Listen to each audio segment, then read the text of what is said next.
Hello, this is Dr. Paul Cottrell, and I'm recording this on August 8th.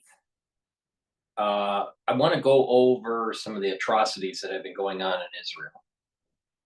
So over the past 48 hours, there has been a ramp up of a claim of prisoner torture through Islamization and other torture means by the prisoner guards on the prisoners. All right. So I'm going to play a bunch of videos on this. My stance on this is that all wars have war crimes. Both sides, all sides have war crimes. You look at any war, there's been war crimes. That includes what's going on today in Israel between Israel and Hamas, and also what is going on in other regions of the world, like such as Ukraine and Russia. We're not hearing too much in the news about what's going on in China and the Uyghurs, right? And there's crimes against humanity there. There's crimes against humanity going on in South America. There's crimes against humanity going on in Europe. So the larger, if you step back and you look at this in a bigger context, there's crimes against humanity. There's crimes against certain people. I think the term genocide is used too often, but there is crimes against humanity. Against different people in a war setting, sometimes not in a war setting, such as what's going on in China. We also have crimes against humanity at a much larger scale when it comes to what governments do in terms of our food supply, in terms of polluting the air with chemtrails, trying to geoengineer the atmosphere. Who gave them that right? Polluting our waterways, polluting our food supply by GMO, genetically modifying it for the benefit of, let's say, a particular big ag company, but finding out that some of these products have endocrine disruption, or the chemicals that they spray for higher yield, but cause endocrine disruption. What about the crimes against humanity with the forever chemicals that are being produced? And I'll do another video specifically on forever chemicals and what happens to your body and how to try to mitigate the problem, because it can be mitigated internally and also externally. But so we need to keep it in the context that there's crimes against humanity at different levels. At the war level, where there's war crimes, there's also crimes against humanity in terms of policies by a government against a certain people.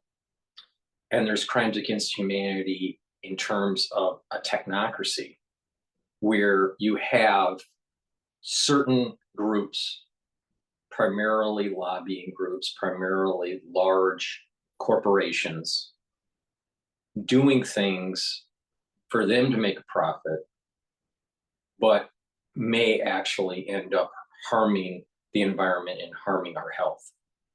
That's a crime against humanity too.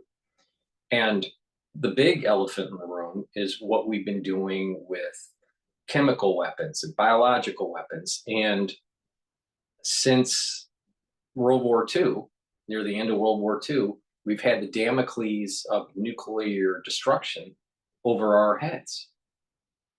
That's a crime against humanity.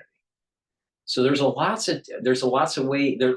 Everyone is at fault. Everyone is you know, I know this sounds kind of strange, but you know, because this wokeism takes it to the extreme, but there is a set from the context of what I am saying when it comes to war crimes or crimes against humanity or being affected by people that are affecting food supplies and the environment, air, water, land, sea. We're all affected.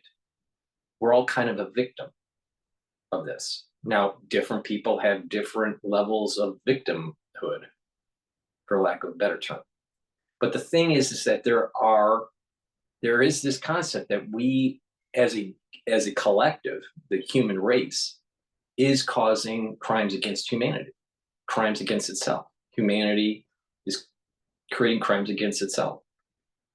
In addition, countries are creating crimes against its own citizens and against other nations that are adjacent or even far away. So everyone's a victim, but also everyone is culpable. And I think we really need, when I play these videos, you need to keep that in mind. Okay, the atrocities of war, the way war works, all right, is that all wars have war crimes embedded in it. Even if you have rules of engagement and all that, you'll have soldiers that will break the rules of engagement, break the code of conduct of war, and cause war crimes. All sides do this. So to say that it's just the Israelis is wrong. To say that it's just Hamas or the Palestinians, that's wrong. To say that it's only the terrorists, no. Not only the terrorists do war crimes. The United States even does war crimes. All right? Everyone does it. So get off the high horse and stop thinking that this is idiosyncratic. This is a systemic issue within the human race when it comes to war. There are war crimes, but you need to elevate it even beyond the battlefield or the battle space and realize there are groups, government, and also corporations that are doing crimes against humanity because of the things that they're doing for profit, either trying to hide something, trying to reduce the financial burden on them for cleanup. So just people need to realize they need to get off the high horse and think that it's only idiosyncratic and it's only the Israelis is wrong. Everyone is involved in crimes against humanity somehow, some way. There's crimes against humanity with this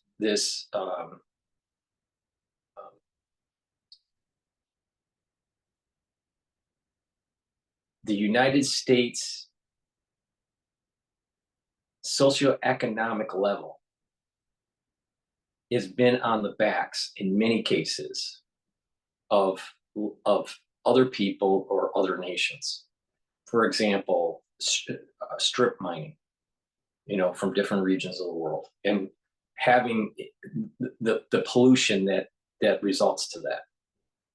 Right? Everyone's thinking, well, you know what, you know, maybe we'll do lithium mines and we'll have EV vehicles and we'll have all these EVs and we'll have a green planet, and not realize that that's actually creating more destruction for the nation that you're mining this lithium from and polluting the planet. That's a crime against humanity. We need to kind of elevate a little bit on this issue. It's not just the torture in a prison. It's not just the torture of civilians on a battle in the battle space, or the torture of hostages, or the torture of one military group against another military group. It's way bigger than that, way bigger on what's going on in this world. So please keep it in that context, because we're all guilty, but we're all victims too. And this dovetails into a larger concept that I have. And that is that everyone during this period of time from the crisis in October 7th of last year to the present day is that everyone is going to be cursed, and everyone and certain groups that are trying to become better, certain people that are trying to become more spiritual or more humane, more understanding, are going to get a blessing that offsets the curse. And depending on your level of repentance, or your level of trying to become a good person, will dictate the level of blessing and how much more it will offset the curse. Everyone's going to get cursed on this. Why? Because we're all culpable. And what's going on in this world? But we're victims too. And there's different levels of victims, and there's different levels of culpability. And there is this lever that we can use at a personal level to try to realize that we've done wrong and try to improve it. All right. We call this, self-reflection or repentance, or there's lots of words for this. But there is this idea of improving. Find what's wrong and improve it. All right. And there's going to be a blessing from it. And your individuals will have this curse.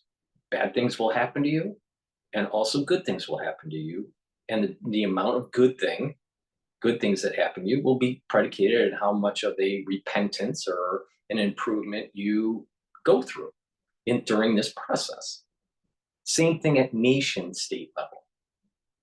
Some nations are going to be cursed more than others, and some nations will be blessed more than others. So let's zoom into what's going on with Israel. Israel is being cursed and also blessed. Same thing with the Palestinians. It's being cursed and blessed. And in this news cycle that I'm going to play, is one of the curses that are coming down on Israel because of its war crimes that has happened recently in their or during the war, in these prisons. All right. This problem doesn't seem to have just started a couple days ago. This thing kind of goes months ago. If you look at some of the news footage, they start talking about this 3 to 6 months ago. But we also know that hostages that were held in Gaza by Hamas, raped and murdered, were raped and murdered. These hostages that they took from Israel and moved them into Gaza. All right. So Hamas also has done war crimes. So let's keep that in mind. And so what happens is there's a group of people. Let's say you are on the battlefield and people have been killed. Your buddies have been killed, right? And you are in a situation to, have some sort of revenge. It's human nature to do the revenge in very awful ways. But it doesn't mean it's right. It's against the law. It's against,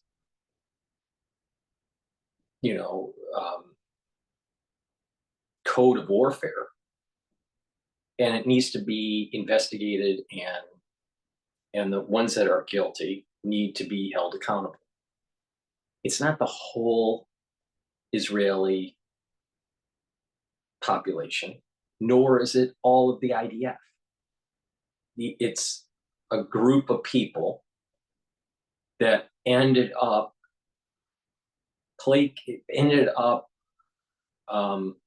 moving toward their worser side of their humanity and not their better side of humanity. But it's happening on both sides. Hamas is doing atrocities too. Israeli IDF is doing atrocities too. But not all of Hamas is doing that. And not all of the IDF is doing it. So we have to step back and be more judicial and understanding what the issue is. If someone says it's only the Israeli fault, I think you're missing a big picture of a big piece of what's really going on in this world. We're all at fault, but we're also all victims at these different levels of looking at these crimes against humanity, like I just said. So with that said, what I'm going to do is I'm going to play some of these videos, but just keep in mind that Israel is at fault and Hamas is at fault, but not everybody is at fault on both. With this particular incident, war does create these situations where there are war crimes on both sides, and it needs to be prosecuted, right? And it's a shame that I haven't seen really the rabbinical class talking about this particular incident in any detail. Maybe they have, and I just haven't seen it yet. I haven't been able to find anything easily, but it's something that needs to be addressed. It's wrong to do these things that they were doing in the prison. But guess what? The United States government and its soldiers have done similar things. The Chinese do similar things. The French do similar things. The UK does similar things. So get off the high horse and think that it's only the IDF. It's not. All right. So please make sure that you subscribe to all my channels. I have 4 channels on YouTube. I have Brighteon, Bitchute, and Rumble. All the links are in the description of this video. Also follow me on X, GETTR. That way you get the announcements that the videos are being released, because a lot of times YouTube will not send the notification early enough. In addition, please help support my work. I think I give a middle ground, logical understanding of the current events to the best of my ability that will give you better insight, so you're not so that you at least you get a less biased opinion. All right. I do have proclivities to certain concepts, like I'm against socialism, I'm for capitalism, and stuff like that. But at least you will learn something from what I have to say. So please make sure that you subscribe to all the channels and help support my work. You can support my work by sharing the links, telling your social media to follow me. In addition, you can help support my work by donating on my website, the-studio-reykjavik.com. You can donate through Stripe, PayPal, or buy me a coffee. You can also be a paid member on my Patreon channel to help support my work. I have thousands of videos out there for free. Thousands. So please go to my store and help support my work by donating. And you can also support my work by following these longevity routines and supplements to slow down your aging process, boost up your immune system, and you become healthier and mitigate disease progression. That's important, right? There's a lot of people just talking on YouTube, a lot of podcasters. They just tell you, what the problems and the ills of the world are. If it bleeds, it leads kind of stuff. But they're not knowledgeable enough on saying, what, you need to find ways to better your health mentally and physically. I tell you this. I tell you exactly, if you just follow what I tell you to do, you will benefit from it. So with that said, let me start with some of the videos here. Again, all wars have war crimes. All nations cause war crimes, and everyone has participated to some degree in crimes against humanity. And also we are victims of crimes against humanity. at different levels. So it's really important to be grounded on that judicial concept, that perspective, that judicial perspective. But what Israel did was wrong, and that the individuals that participated in this need to be held accountable. But it is also happening in Gaza by Hamas on the hostages. Okay. So what I'm going to do is I'm going to play. All right, some videos will be longer, some videos will be shorter.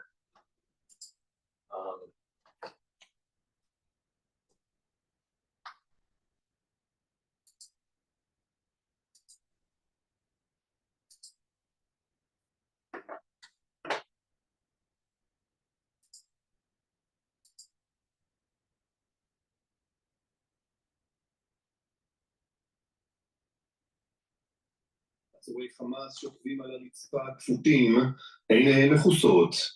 הנה כאן קבוצה של חיילי המילואים מכוח 100, יחידה משמשת לאבטחת המתקן. So this is the Hebrew version of it. So let me see if I can find there was one video that showed it in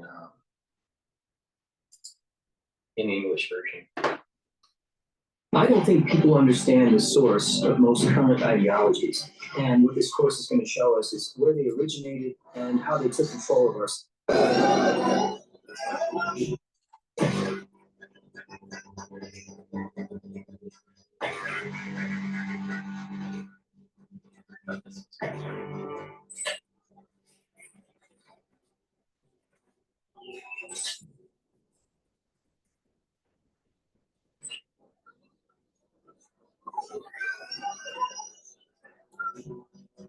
I'm looking for an English version, but there it is. I found one.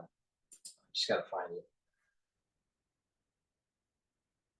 Israel's Channel 12 News recently released video it says shows Israeli soldiers sexually abusing a Palestinian Hamas prisoner.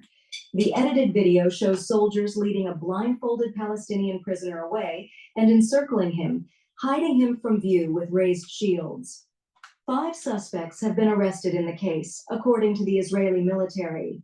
According to a report by Israeli rights group B'Tselem, Israel has conducted a systematic policy of prisoner abuse and torture since the start of the Gaza war, subjecting Palestinian detainees to acts ranging from arbitrary violence to sexual abuse. The report was based on interviews with 55 Palestinians from Gaza, the West Bank, and Israel, detained in Israeli prisons since October 7th, most of them without being tried.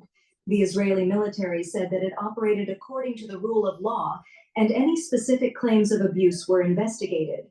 Allegations of prisoner abuse have surfaced repeatedly during Israel's war on Gaza, adding to mounting international pressure on Israel over its conduct of the 10-month-old conflict. All right, so that's that video. Let's hear what the Pentagon has to say. It's time to spin and win at Empire City Casino in our $1.5 million Ready, Set, Spin giveaway. Win your share of the merits, but look, there ought to be zero tolerance for... Israeli media today released a video showing Israeli soldiers raping a Palestinian detainee at Seditamem detention camp. The footage was very disturbing. I know you have commented on the reports about this detention center before, but we now have a new evidence, which is video. Have you seen that video, and do you have anything to say on that, and also the reports of rape in Israeli prisons? So we have seen the video, and reports of sexual abuse of detainees are horrific. They ought to be investigated fully by the government of Israel, by the IDF. Prisoners need to be treated, prisoners' human rights need to be respected in all cases, and when there are alleged violations, The government of Israel needs to take steps to investigate those who are alleged to have committed abuses and, if appropriate, hold them accountable. And it is appropriate that the IDF, in this case, has announced an investigation, has arrested a number of people who are alleged to have been involved. And I won't speak to the outcome of that investigation, but it ought to proceed swiftly. And if they're determined to be in violation of criminal laws or violations of the IDF's code of conduct, then of course they ought to be held accountable. And actually, this is not the first rape incident we have been hearing about it. And he should have stated what I stated, is that all wars cause these kinds of situations. And there's evidence that show that Hamas was doing something similar to, and even sometimes worse, to the hostages. So, you know, it's not one-sided here. It's really important to understand that. And that if you're actually on, you know, in that environment, certain people can be pushed over the edge.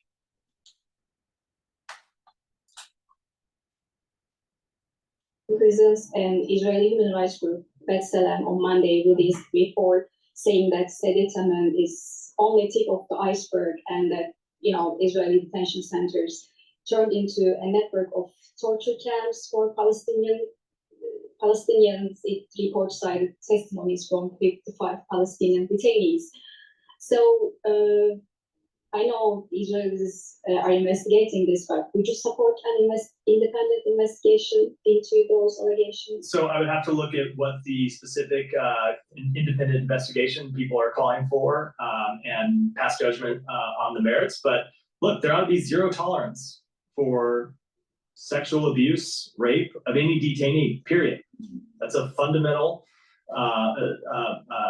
it's a fundamental belief of the United States. And if there are detainees who have been abused, if they are detainees who have been sexually assaulted or raped, the government of Israel and the IDF need to fully investigate those actions and hold anyone responsible accountable to the full extent of the law. Just the final one on that. You know, what is your reaction to that?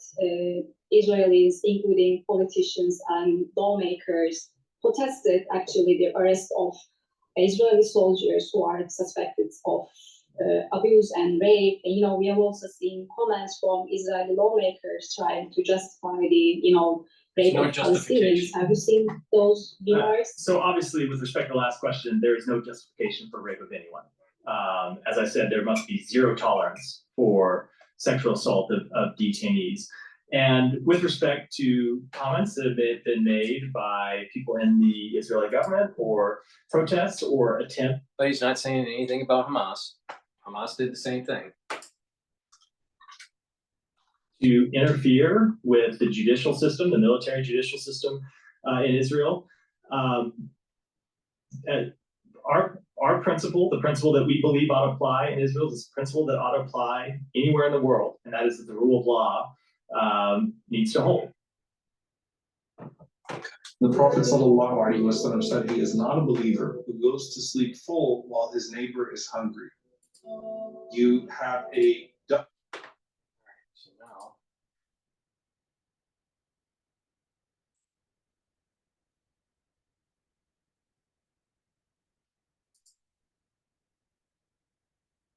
now, outcry among members of Israel's far-right this was Palestinians coupling at the All right, gates so of the Shadowy so facility a lot of activity in the news has been in the last 48 hours about this issue. All right, but this goes back farther, and news organizations were talking about this even 9 days ago. But you know what really blew it up was the video that was released showing some of the atrocities that were happening in the detention camp.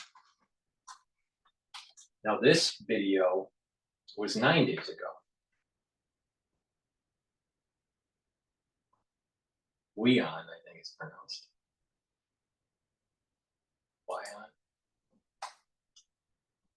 Teiman prison in the Negev desert. They are opposing the detention of 9 soldiers accused of torturing a Gaza prisoner.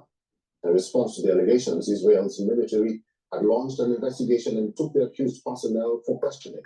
The demonstrators rioted, chanted shame, and waved Israeli national flags opposing the move. The detention of soldiers also prompted an outcry among members of Israel's far-right government.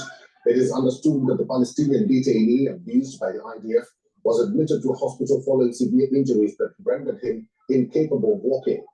Several reports by rights groups, including an investigation by the Associated Press, have emerged outlining the cases of severe abuses inflicted on the Palestinian detainees at the notorious facility. A petition was filed at Israel's Supreme Court by an Israeli human rights organization. It points that tens of thousands of languishing prisoners from the Gaza enclave, including women, children, elderly, and medics, are being subjected to brutal torture. They face physical assault, starvation, and neglect in Israel's military prison cells. It adds that in recent months, dozens of Palestinian detainees are in deteriorating health conditions and have been released from the Israeli cell bearing visible scars indicating torture. The Israeli military, however, denies ill treatment of Palestinians. IDF insists that it acts according to the international law and those arrested get access to food, medicine. Now, like I said, I'm sure that not everybody in the detention camps are being tortured like this. All right. There's probably a little bit of this where it's being exaggerated for media consumption to demonize the IDF. But there's also situations where it's maybe even worse than what is in the media. So the question is, what's the incident rate within these prisons, and what's the severity? And we're gonna need an investigation on that. But to say that every single prisoner has had this kind of abuse, I doubt it. Just like not every hostage had abuses in Gaza. All right, the hostages from Israel and they were moved into Gaza by Hamas. Not every one of them had, torture or rape, right? It's the same thing. So just keep in mind, that's what I'm saying. It's like both sides are at fault here, and both sides are going to get cursed, and some of it is going to, the ones that rectify the problem will be blessed. But both sides are cursed here on this issue. Now, what is interesting is that it does seem as though that there's a right-wing movement in the Israeli government that seems to try to prevent the investigation to take hold. That's wrong. That's wrong. That's wrong. It doesn't matter if you're right-wing or left-wing in Israel. If you do war crimes, there needs to be an investigation, and if held accountable, if you're found guilty, you need to be held accountable. That's how it's supposed to work. But just remember, all countries, all wars have war crimes. It's that simple. So, you can't just demonize Hamas for war crimes, and you can't just demonize the IDF for war crimes.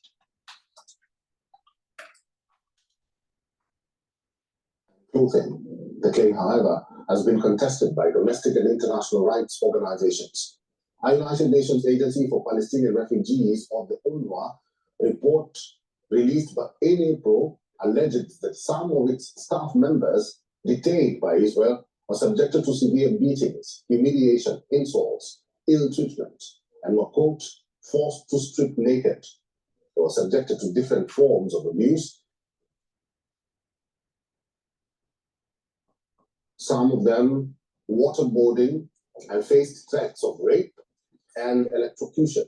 UNRWA documented the release of 1,506 detainees from Gaza that included 43 kids and 84 women via the Kerem Shalom crossing. It said that they were, and I quote, made to act like animals or got urinated on, tortured with loud music and noise, or subjected to deprivation of water, food, sleep, and toilets, suffered due to prolonged use of tightly locked handcuffs. The United States did this right after 9/11. Just remember that. Causing open wounds and friction injuries. The US expressed deep concerns about the report and pressed Israel to launch an official probe to hold the perpetrators accountable. Since then, Israel has resorted to transferring the bulk of Palestinian detainees from the SDE Teiman to other facilities. Tel Aviv is facing international condemnation for its continued brutal offensive in Gaza that killed 39,360 civilians and has injured 90,900 others. Due to the carpet bombing, vast tracts of the enclave lies in ruins as civilians struggle to survive amid the crippling humanitarian aid blockade. Israeli Prime Minister Benjamin Netanyahu stands accused of genocide at the International Criminal Court and flouting the court's ruling that ordered immediate cessation of hostilities months ago. For all the latest news, download the WION app and subscribe to our YouTube channel. All right, let's play another one here.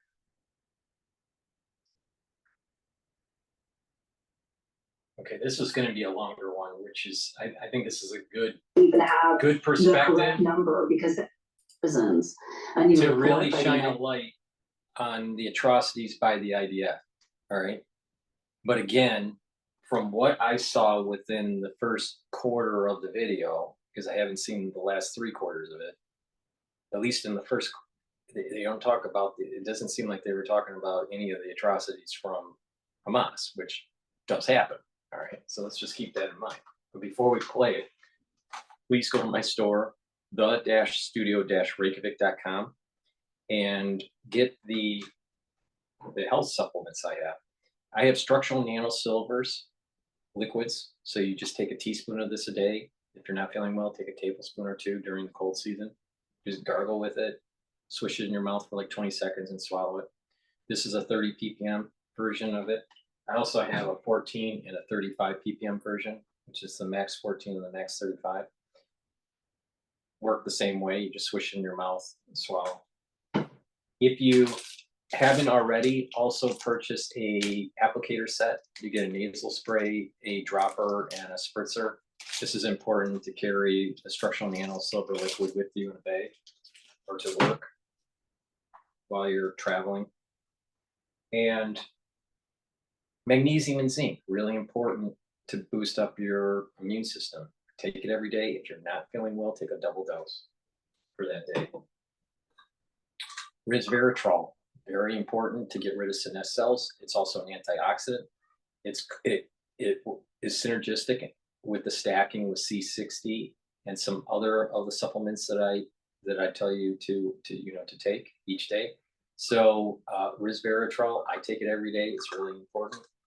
You want to get rid of those senescent cells because senescent cells build up toxins, and by getting rid of those senescent cells, you can generate in certain types of tissue that have adult stem cells, new cells, and so the average tissue telomere length is actually longer. So at least from the telomere perspective, it's actually a younger tissue compared to tissues that have lots of senescent cells. When we get older, a lot of our cells senesce and start to build toxins. And then you start to have reactive oxygen species increases and you just age faster. You slow that down by getting rid of senescent cells and controlling the free radicals in your body. Vitamin D3, really important to absorb calcium. It's also a gene expression cofactor, so your cells will work properly. In addition, if you have an infected cell that needs to go through apoptosis, taking vitamin D3 is very important for that process. That's why it was so important in 2020. Clarity factor, very important to get rid of that brain fog and get those neurons firing, those neurotransmitters. When you are getting those neurons firing and you exercise your mind by learning new things, by staying away from negativity, by having good mindfulness, or some people would say spirituality or meditation, but good mindfulness, then what will happen is that you're going to have less neurodegeneration. So take the clarity factor to improve your concentration at work or in school and to improve improve your neurons firing those neurotransmitters. By doing that, you're going to maintain that neuroplasticity and improve it. So please go to the store and take the clarity factor every day. Vitamin C, very important for your skin and for your immune system. So take vitamin C. This also has magnesium in it. And lastly, olive leaf extract. Why is this important? It's dual purpose. This helps to improve your immune system and your cardiovascular health. How does it work? Olive leaf extract can improve your immune system by bringing down LDL and bringing up HDL levels. In addition, it can also, because because it's doing that, it's also bringing down the pro-inflammatory cytokines. So you're going to be improving your immune system that way. You're going to have less inflammation, and with the lower LDL and the higher HDL, you're going to improve your cardiovascular system. So it's really important to take the olive leaf extract. All right, it improves your immune system and it improves your cardiovascular health. You want to bring down that LDL, raise that HDL, bring down that blood pressure, and your cardiovascular health is better. Your cardiovascular health is also better when you're bringing down inflammation on top of bringing down your lipid profile, and you're improving your immune system by bringing down those pro-inflammatory cytokines. So it's all synergistic. What's happening to your immune system and what's happening to your cardiovascular system are tied together is the point here. And so this has a dual capability, boosting up your immune system and improving your cardiovascular health. And take a multivitamin. It's very important to take every day. You need multivitamins. They're cofactors for enzymes for proper cellular processes. All right. If you're short on certain vitamins, your enzymes are going to be subpar in activity. So to have your cells at maximum capability, you need multivitamins. And as we get older, we are deficient on some vitamins and minerals. So it's really important to take. This is an easy to digest vitamin. So please go to my store, the-studio-reykjavik.com. All right, so let's play. This is a longer video, and it really focuses on Israel's culpability with this incident and and a discussion about the right-wing mobs trying to fight the investigation. So I think this is important to listen to. But again, democracy now is very biased to Hamas and the Palestinian cause. So just keep that in mind. Nations Human Rights Office found at least 53 Palestinian detainees. 53 Palestinian detainees have died in Israeli custody since October 7th. The UN also found Palestinian prisoners have faced multiple forms of torture, including waterboarding, sleep deprivation, starvation, electric shocks, and the release of threatening dogs. The UN says most of the Palestinian men, women, children, doctors, journalists, and human rights defenders jailed by Israel are being held without charge or trial in deplorable conditions. The UN report was released on Tuesday, a day after a group of far-right Israeli protesters, including members of the Knesset, broke into 2 Israeli military bases in an effort to prevent Israeli military police from detaining 9 soldiers suspected of torturing Palestinian prisoners. The 9 soldiers are reportedly being investigated for gang raping a Palestinian prisoner at Sderei Teman, a facility where prisoners from Gaza say they've been routinely beaten and tortured. We're joined right now by 2 guests who've been following this story closely. Deanna Boutou is with us, Palestinian human rights attorney, former advisor to the negotiating team of the Palestine Liberation Organization. Her new piece for Zeteo is headlined, Rioting for the Right to Rape Palestinians. Her previous piece headlined, I spoke to Palestinians tortured by Israel. What they endured is unimaginable. Also with us, Oren Ziv, reporter and photographer for 972 magazine. His latest piece just out, A Riot for Impunity Shows Israel's Proud Embrace of Its Crimes.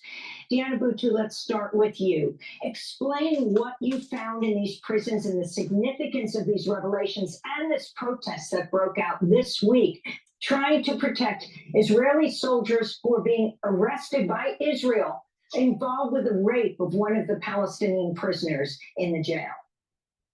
Thank you, Amy.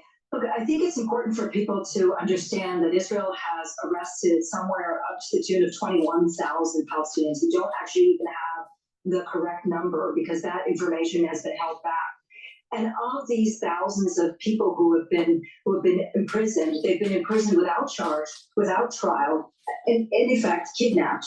The people who have been released, and I've spoken to a number of them, all of them have been reporting the exact same treatment. Sound familiar right after 9/11?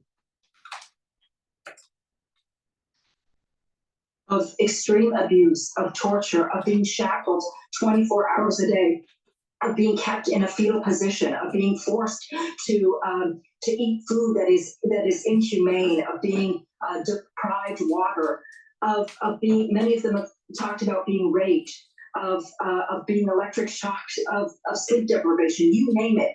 And the people with whom I've spoken are young, some of them are teenagers, and some of them are older. And the stories that are coming out from these prisoners is absolutely appalling. The fact that Israel can continue to do this with impunity is what is so alarming, because nobody has been holding back. In fact, it's quite the opposite. We have the Israeli minister, who is in charge of the prisons, who's come out and said very unequivocally that the way that we can deal with overcrowding in prisons is to institute the death penalty. He himself has been reported as being one of the individuals who carried out torture against Palestinians who've been kidnapped. And so the situation that we hear of these people who've been coming out of State Teman, by the way, Palestinians call it the slaughterhouse, is absolutely horrifying. Remember, she's a Palestinian lawyer, all right? So she's biased, but this institutionalized imprisonment and torture, and we don't know how prevalent it is. We don't know. There's no proof of systemic torture. There's incidences of torture, which are wrong, but how systemic it is, we don't know. Could be, maybe it's not. We don't know. But it's really important to show both sides of this. War crimes are happening on both sides.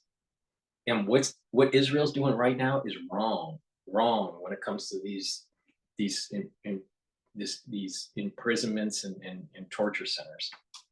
But how systemic is it? I don't know. And nor do you. You don't know. How do you know for sure? Where's the proof? You don't know. There is incidences of this, just like there's incidences of torture by Hamas on the hostages. How systemic it is, we don't know. Let's just be honest of what we know and what we don't know.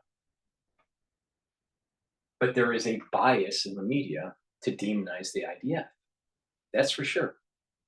If you don't think there's not bias against the IDF in the media, then you haven't been paying attention since October 7th. But that doesn't mean that the IDF is all lily white. They're not. But nor is Hamas. Nor are the Palestinians. Today was that for some reason, we're not entirely sure why, there was an attempt on the part of the Israeli military to try to question, and that's it, just question 9 members of the Israeli army who are accused of gang raping one Palestinian man. And rather than people backing the military police or saying we don't want this done, it's quite the opposite. We ended up seeing 2 riots, one in the actual prison camp itself, it's a torture camp called State Teman, and another one in another military base where there were not just rioters, but people who were members of the Knesset, including members of the cabinet, who came forward and said that these people are heroes and that there should be no restraints whatsoever on Israeli soldiers. So the picture that is coming out is quite dire. I agree with with the Palestinian lawyer on this. She's right. I mean, the ones that have done things wrong in the prisons need to be held accountable. And if you have government officials, either at the Knesset or politicians of some sort at the local level or whatever, you know, trying to put these soldiers on pedestals and saying there should be no restraints and you're so patriotic and all that, it's wrong. It's wrong. But we did the same thing right after 9/11. All right. And you know how I feel about 9/11. All right. We did the same thing. We did the United States did war crimes. That means every American citizen is culpable. Because we had a government doing things that they shouldn't be doing. Like I said, before I started the videos, we're all at fault. We're all at fault. Get over it. Now we got to make the world a better place. And the ones that are doing these things need to be held accountable. And it's wrong for Israel to be doing this, but it's wrong for Hamas to be doing it too. Nobody's doing anything about it. Oren Ziv, you're a reporter and photographer for 972 magazine. You have a piece out just today headlined, "A Riot for Impunity Shows Israel's Proud Embrace of Its Crimes." If you could lay out your argument, you write that far-right protesters, soldiers, and MKs, that is members of the Knesset, rallied for guards suspected of raping a Palestinian detainee. Once fringe, they are now the public face of the state. If you could elaborate. Thank you for having me. It's important to notice that while the Israeli media try to portray it as a struggle between the mob and the state, or between the army and the police that was not preventing this fight, although requested, I think it's important to see that today, because Ben Gvir and their allies are in the government and are leading those demonstrations, including breaking into State Iman, they are the face of the state, and those people are not extremists, they're the mainstream Israelis nowadays. In that sense, their sense of anger and surprise can be understood, because from the beginning of the war, since October, there was full or almost full impunity for soldiers. So we still don't know why this specific case was investigated and is being proceeded. But as Diana said, we're hearing many horrific evidence from prisoners that were released to Gaza, to the West Bank, or into 48 Israel. And it's not a unique case. So from the protester side, they understood, and the soldiers, as we published in different investigations, the soldiers on the ground understood they have full impunity. They were looting, they were killing, they were shooting from the sky, from the ground. And the Israeli public got the sense from the politicians declaring, but also just from the day-to-day war, that soldiers are allowed to do whatever they want. And when an incident like this comes, a very rare incident that the military police is coming and arresting or detaining a few soldiers for questioning and might take them to court, people are angry because they believe that the Israeli military is allowed and have a backup to do anything. And this also shows us how Israel got to the ICC and to the ICJ with this kind of approach. Oren, you were at Bitchute Army Base on Monday, where the... Just step back and just think about this logically. Without any bias, war is making humans, the ones that are in the war, inhumane. What's the root cause of this? Why did this happen? Well, there was this invasion that took place on October 7th.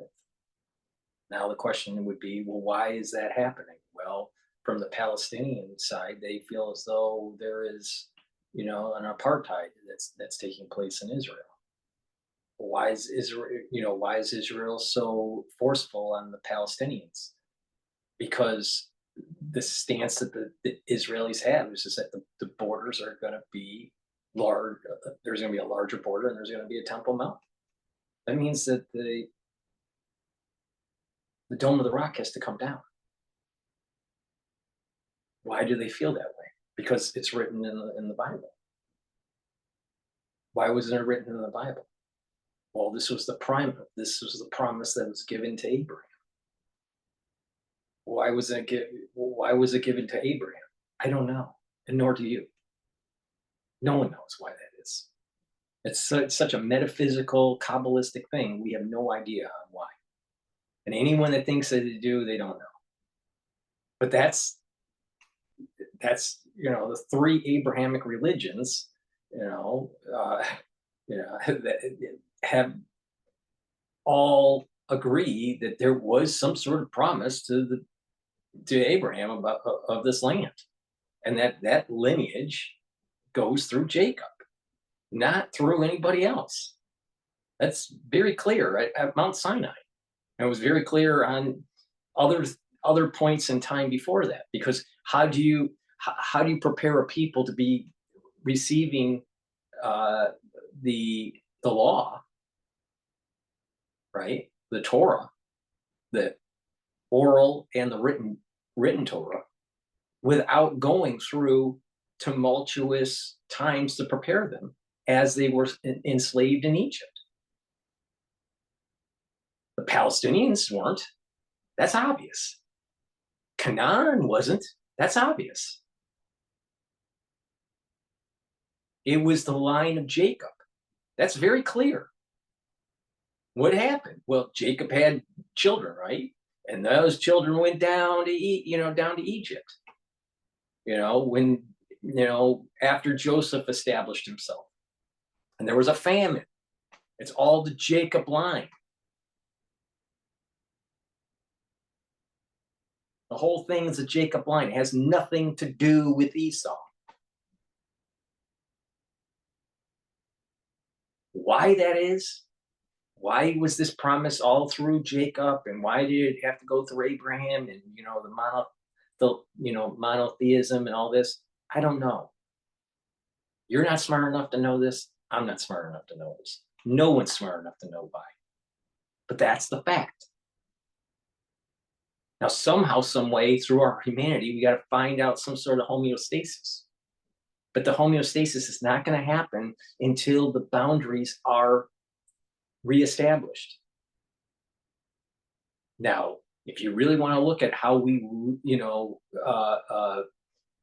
controlled the land in the United States, there were a lot of atrocities too. So before you say and demonize the Israelis in the IDF, then you need to demonize all American citizens and all service members of the United States of all generations, because of what America need to do to solidify the 50 states. No one's lily white in this. No one. And you can do this for any country in any border.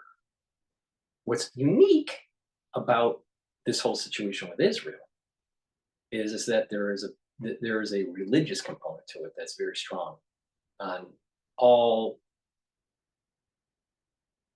parties involved. But if you just take away the religious component, homeostasis for borders is going to have to be through war, and war brings out the worst in mankind.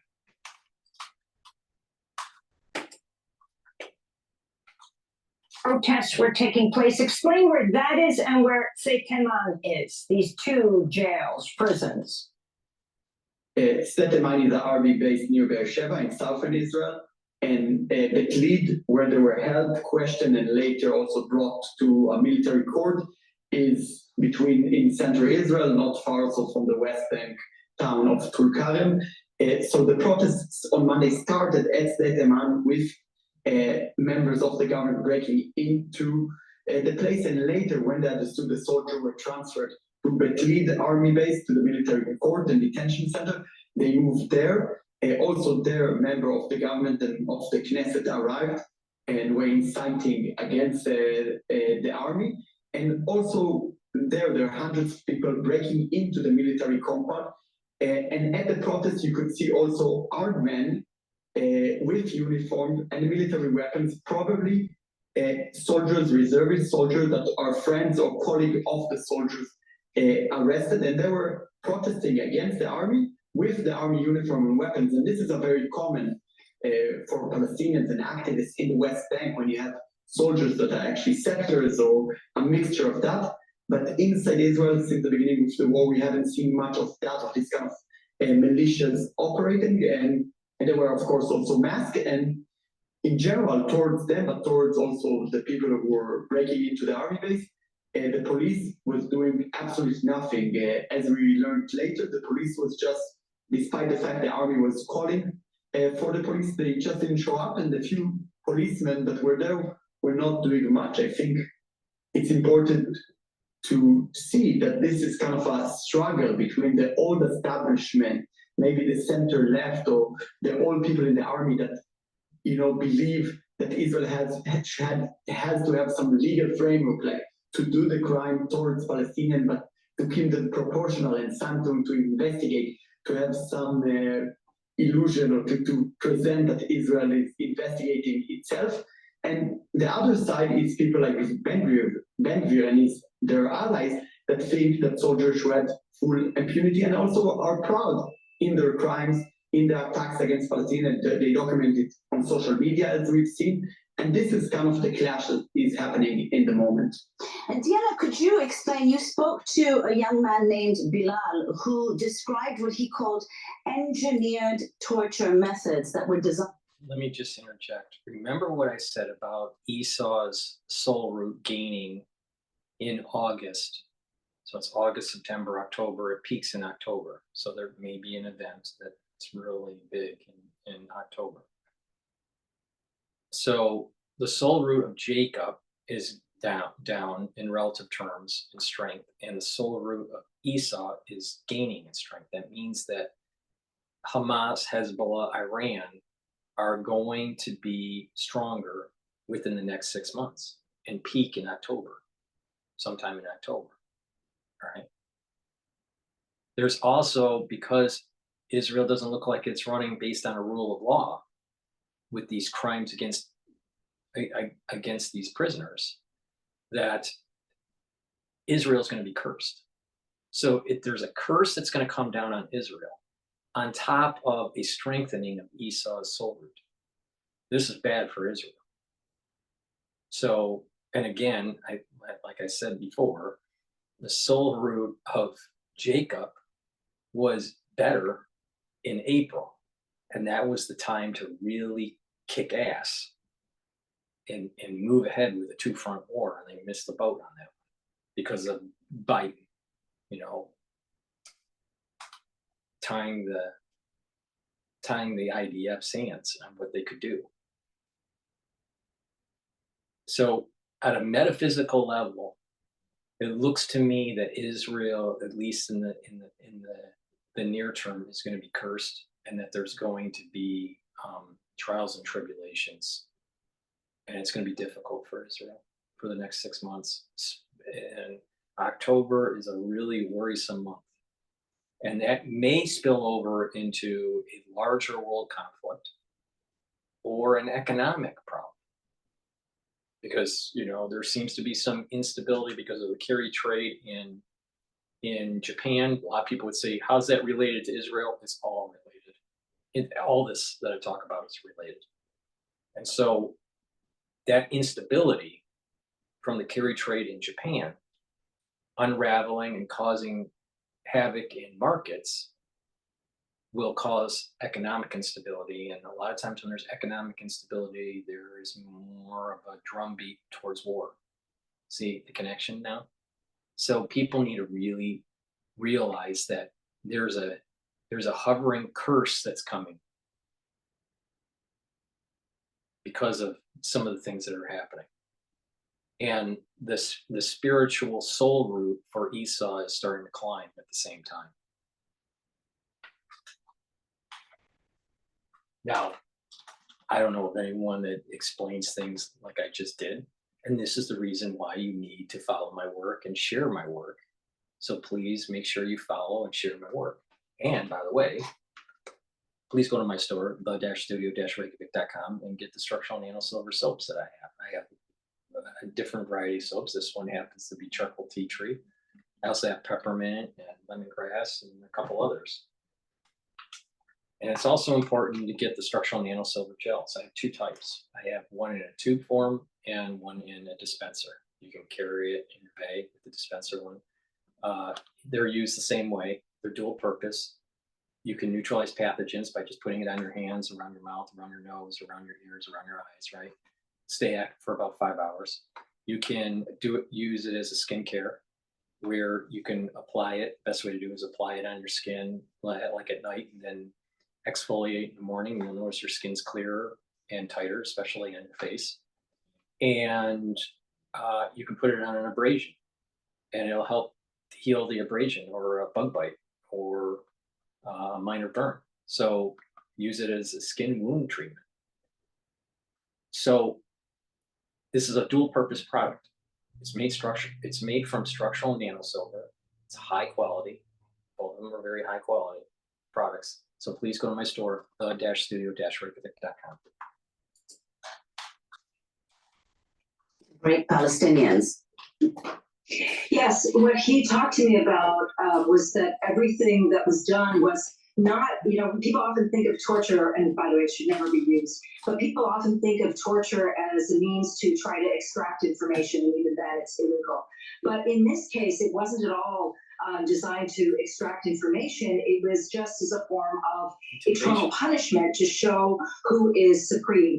So he talked about how his hands and his legs were shackled, that there was a circle that was drawn around him with his eyes blindfolded and kept in a fetal position for 24 hours a day, that if he moved outside of the chalk, that he would be tortured. But it wasn't just that. It wasn't just him being tortured. He was then forced to witness other people being tortured as well. So he himself, the only time the blindfold was removed was to see other people being tortured, other people being raped. He also talked to me about how the small quantities of food that were being given to them, so much so that he got to the point where he was looking to see exactly how many calories were written on the various containers that he was given, because the whole point was to try to control how much food they were taking in. He ended up losing a substantial amount of weight while being held in prison, and is still undergoing very serious health problems because he was not allowed to use the bathroom for a number for about 60 days. He also talked about how all of the prisoners who've emerged, all of these kidnapped people, have scabies on them. They were denied the ability to take showers, and they were denied the ability to have even drinking water. So all of this, he said, was just as a means of showing who it is who is boss. They weren't at all. If this is true, which is for some of these prisoners, I'm sure it was true, but if it was true, and they have their day in court, right? And these soldiers are found guilty, they need to be held accountable. But the thing is that it has to go through a court system that's not rigged. It has to be where it has blind justice, and it's going to look at the merits of the case and judge accordingly. And that's how you're going to prevent, that's how Israel will prevent a curse from coming down on itself. But also keep in mind that it's highly probable that some of these cases are overblown. But that's not saying that it didn't happen. It's just like, what's the prevalence? No one really knows. You need evidence, and and a lot of times it's hard to get. You can't just take face value with no evidence what the prisoners are saying. You have to have the evidence to hold these people accountable, to hold the IDF accountable, and the Israeli government accountable. And then you have to work up the chain. Was there instructions to be this way? If so, then the upper commanders need to be held accountable. And does this go all the way to Netanyahu? If it did, which I don't know, but if it did, he has to be held accountable. How systemic is this? We don't really know. She doesn't know. Even if there were 10 people or 20 people out of thousands, that's still a small percentage. It's not all 20, it's not all 2,000 prisoners, right? So what's the prevalence? But there are atrocities that are taking place, and these people need to be held accountable. Collect the evidence, have a court system, and then rain judgment. It's wrong what the Israelis, if this is true, it's wrong for what the Israelis did. Just wrong. Doing torture to extract information, again, that is illegal and should not be conducted. But in this case, it was a question of exerting one's superiority over them. They were told that they must understand that Israel is superior and that Israel can exact revenge anytime it wants. This is Dr. Mohammed Abu Samea, the director of Al-Shifa Hospital in Gaza, who himself was jailed by Israel for 7 months without charge. We were subjected to severe torture and my little finger was broken. I was repeatedly subjected to hitting on the head, causing bleeding multiple times. There was almost daily torture in the Israeli prisons.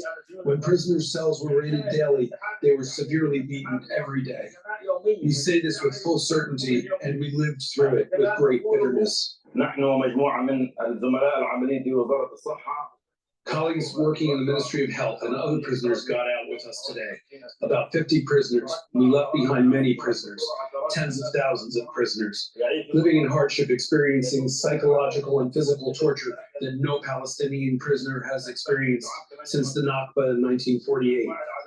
Our brave prisoners are subjected to all kinds of tortures behind bars.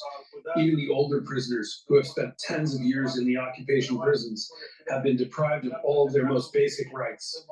Many prisoners have died while they were in interrogation and were deprived of medicine and food. Again, that's Dr. Mohammed Abu Samea, the director of Al-Shifa Hospital in Gaza, who himself was jailed by Israel for 7 months, only recently released. And then you have Palestinian attorney Khaled Mahajna, who was the first lawyer to visit Sde Teman. He said the situation there is more horrific than anything we've heard about Abu Ghraib and Guantanamo. We hear about people losing their limbs because they were handcuffed so tightly for so long. Diana Butu, as we wrap up, your final comments about what's happening and where the investigations are going for this and who's being held accountable. This is a concentration camp, is a torture camp where, as Khaled has already mentioned, we've seen that people have had their limbs chopped off, oftentimes without anesthesia, by the way, where all segments of society are now complicit in this. And the fact that we don't see any investigations or even a push for investigations inside Israel, to the contrary, we see people who are pushing for the right to be able to torture and rape. It shows you exactly where Israeli society is, and it shows you that there's a failure on the part of the international system to hold Israel accountable. Not all Israeli. See, this is another problem that I'm seeing with democracy now. They'll bring on, a one-sided argument, right? Israel is split with ultra left and ultra right. All right, religious and non-religious, and there is kind of a civil war happening within Israel. All right, there are people that are ultra left that don't want the war and that are for the Palestinians. To say all of Israel's population and society is like this, that's wrong. That's totally wrong. The thing is that there's a big group, the right-wing group, that is moving this thing forward. But to say that that it's not being somewhat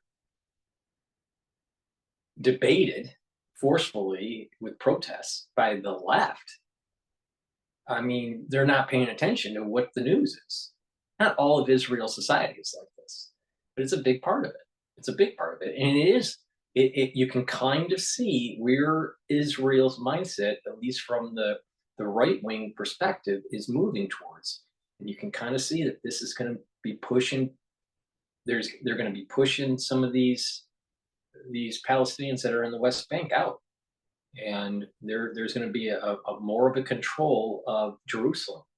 And with that, you start to see that the actual boundaries start to get bigger, but it creates problems with other Arab nations that leads to a wider conflict that somehow, some way goes back to the biblical borders. That's what I'm saying is going to happen. Now, you can say you don't agree with me or what. I'm just taking the standpoint that what is written in the Bible is what is going to happen in the future. I think that's a pretty safe starting point with this chaotic environment that even John Mearsheimer is saying that his theory of international policy doesn't work in the Middle East, especially with this whole idea with Israel, Hamas, and Hezbollah and Iran. It just doesn't work. Well, maybe the theory's wrong. Because there's this thing is more metaphysical than realism, is neo-realism. But not all of Israel is like that. That's just wrong. I mean, just common sense would say that not all of the societies like that. There's a huge ultra-liberal part of Israel that is against the war. It's just wrong. Just wrong. And that's where you got to be really careful about the bias. Okay. All right. Now what I want to do is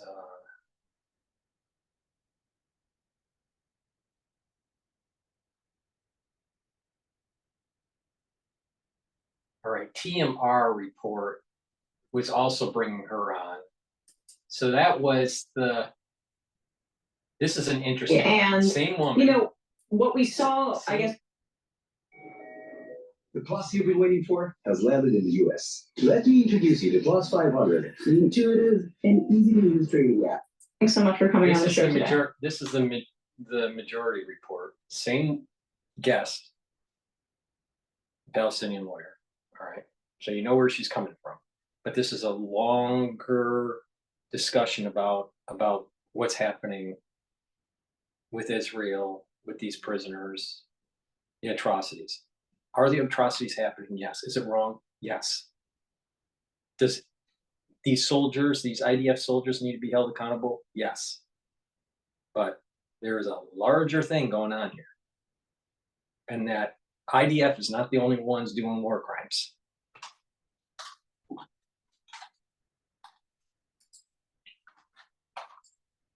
Thanks for having me. So, obviously, it's not humanly possible for us to bring you on and not talk about the horrors. There's no really good news to share at this moment, but I'm hoping that I could get your thoughts on what happened earlier this week with Israeli activists and members of the Israeli government, including members who were a part of the majority coalition, storming Sidi Taiman, which is a torture camp in the Negev, to protest the fact that not that Palestinians were being tortured there, but to protest the fact that there were 9 soldiers detained and being questioned about gang raping a Palestinian prisoner. Just take us through the events of earlier this week. Certainly. Thanks very much for having me. So this actually goes back a long time ago, but I'll start with the more immediate, which is since October of 2023. So since October of 2023, Israel took a decision that it was going to transform what was an army base into into a torture camp, as you exactly put it. And in this torture camp, Israel has picked up thousands of Palestinians from Gaza and from other places as well in the West Bank, and taken them down to this torture camp that is in the southern part of the country. It's very far away. We actually don't know the full numbers. We're told upwards of 21,000 Palestinians have been abducted in this manner. The vast majority of them are being held without charge, without trial, without even knowing whether they will ever be able to leave this prison camp, this torture camp. Now, since there's been so much overcrowding, we've seen that Israel has actually released a number of Palestinians, and the Palestinians who are being released, and I've spoken to quite a number of them, are all talking about the same system of torture, of being shackled 24 hours a day, being placed in the fetal position, the shackles so tight that some people have had to have their hands. Not one mention on either channel, not one mention by her on either channel about over 300 days of the war crime with taking hostages by Hamas. Just keep that in mind. This is what I'm saying is you got to be really careful about the bias. Both sides are wrong. Both sides are causing atrocities and war crimes. Hold both of them accountable. And feet amputated, with daily torture, with not being allowed access to water, not being allowed access to have a shower, being forced to eat food that is filled with maggots, and so on. And so with these testimonies that have come out, and they've been coming out quite regularly since October until the current day, one would think that there would have been a great pressure on Israel to end these torture camps. Instead, there's been silence, and it took a long period of time before we even heard a peep from the UN Special Rapporteur on torture to say something. Now, what happened this past week is that we've had a number of investigations that have come out from CNN, from the New York Times, and from the BBC, and now the Washington Post, which is talking about not just torture, but also raping of people who've been held in these prison camps. And this week, the military advocate general decided that he was going to question, that's it, question 9 soldiers who are involved or alleged to be involved in this gang rape. Now, just the mere questioning of these soldiers set off a firestorm of riots inside Israel. We had first a number of members of Knesset who then pushed for people within the Israeli right, and it's not just the right wing; it's kind of mainstream now. To go That's why I don't even like to say right wing or far right activists, because this is indicative of systemic Israeli society. It's totally indicative, exactly. So about 200 of them stormed Bitchute in the Yeah, just really, because the left wing doesn't want the war, or many factions within the left wing doesn't want the war. But there is a big part of society that's saying enough is enough, and there has to be security. So they're discombobulating a bunch of different issues all at once, and just pigeonholing everybody into one category is almost always wrong. Almost always wrong. All Jews are evil. All Palestinians are evil. Of course not.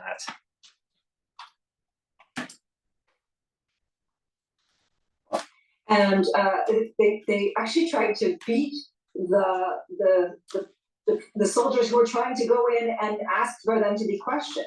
The 9 alleged individuals barricaded themselves, pepper sprayed the police, and so this massive riot began. From there, after the 9 soldiers were then taken from State Iman in the south, they were then taken to a little bit north of Tel Aviv, where we then saw yet another riot on the part of Israeli activists, including members of Netanyahu's own coalition and within his own party, with them calling for the... Discover Boating and Progressive present the top safe boating tips. We may adore the ahoy from our dogs while on board. However, their safety comes first. And with them calling for the release of these 9 and saying that these people are heroes. And so what we're seeing today is exactly a reflection of Israel, which is that they're protesting the right to be able to rape Palestinians. And we even saw within the Israeli Knesset that there was a semi-debate where one member of Knesset said, is it legitimate to be placing objects, be forcing objects into the rectum of Palestinians? And another member of Knesset responded and said, yes, it is. It's totally legitimate. So what we're seeing now is that there's a push to demand the right to be able to This is rate why Palestinians. this is why Israel is going to get cursed, because they're making decisions that are down a road that is evil and that is just wrong. If they take the high road, they'll be better at this. But unfortunately, now there's hubris that's getting involved, and this is wrong. What Israel's doing is wrong with this incident. I don't think it's wrong on trying to secure the borders for Israel and to have and to move back to biblical time, biblical borders, and bring down the Dome of the Rock and to have the Temple Mount. I don't think that's wrong, but you can do it humanely. Of course, there's going to be a war, but you can have a more humane war. That's not an oxymoron, but wars cause this. I mean, mankind it's easy, no matter who it is, can become very vicious. I mean, even the Tibetan monks were known for their vicious personalities in war, monk times. So I just all people have the ability to move in a spiritual existence or in a very humane, animalistic existence. And unfortunately, Israel is moving down the ladder, not the former.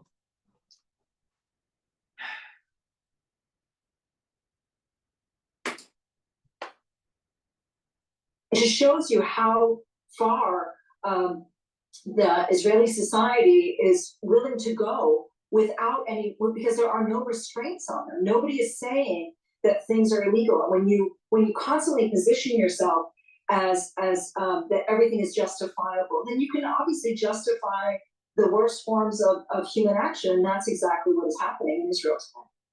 Right, and the only reason we should say that these soldiers are even being detained or questioned is because of this international pressure, and because honestly Benjamin Netanyahu and the Israeli government want to continue with the worst of the genocide in Gaza. And this also plays into their efforts to, I think, widen this war, to draw the United States into it, and to make it not about Gaza, but about how Israel is constantly under threat. I guess we could get to that in a little bit because I want to touch more on the conditions here. There have been reports now for months that prisoners were being raped with metal rods, sometimes hot metal rods, burning their anuses to the point where they no longer had control of their faculties. And this is, I think, the detention arm of Israel's categorization of all Palestinian men, or a great majority of them, and boys, as basically combatants. Can you talk about that process and how that has basically midwifed the wholesale detention of up to tens of thousands of Palestinian men? And we don't even know, again, the death toll in Gaza. I saw some doctor.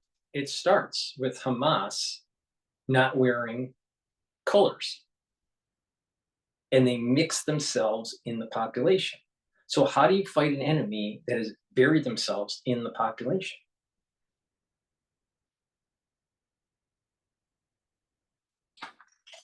That's where it starts. And then you start having, and then the IDF starts losing soldiers in this very intense urban warfare, and things devolve from there. It's not going to be pretty what's going on, but the thing is that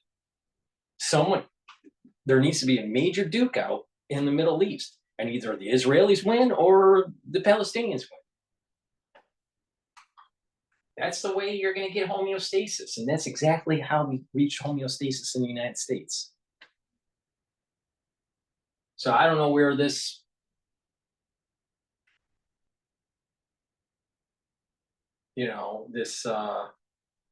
person that's leading the discussion here, whatever her name is,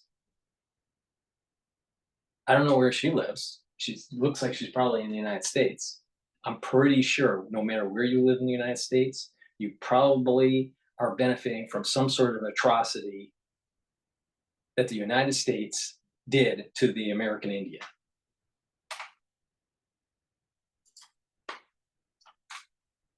Citing a figure as high as 92,000 at this point. Yes, we don't know the percent.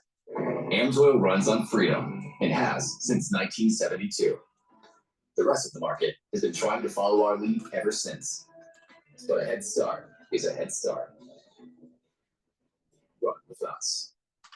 Yes, we don't know the precise toll. There's the Lancet came out and said that it may be 186,000. Friends who've been in Gaza on medical missions say that the number is probably even higher than that. But in terms of how it is that Israel continues to grab people, kidnap them, detain them, and keep them in prison, it is because Israel has always had this system of what it's kind of a misnomer. They call it administrative detention. It sounds so sanitary as anything but. It's a very violent process in which people are picked up, kidnapped, usually in the middle of the night from their homes, children as young as 13, sometimes even younger, and then held without charge, without trial for a period of 6 months, where that detention can be renewed indefinitely, as long as they see a judge every 6 months. And it's through this system of administrative detention that we've seen roughly 40% of the male population be thrown in prison at one point in time. That's roughly about 20% of the entire Palestinian population has spent time inside of an Israeli prison.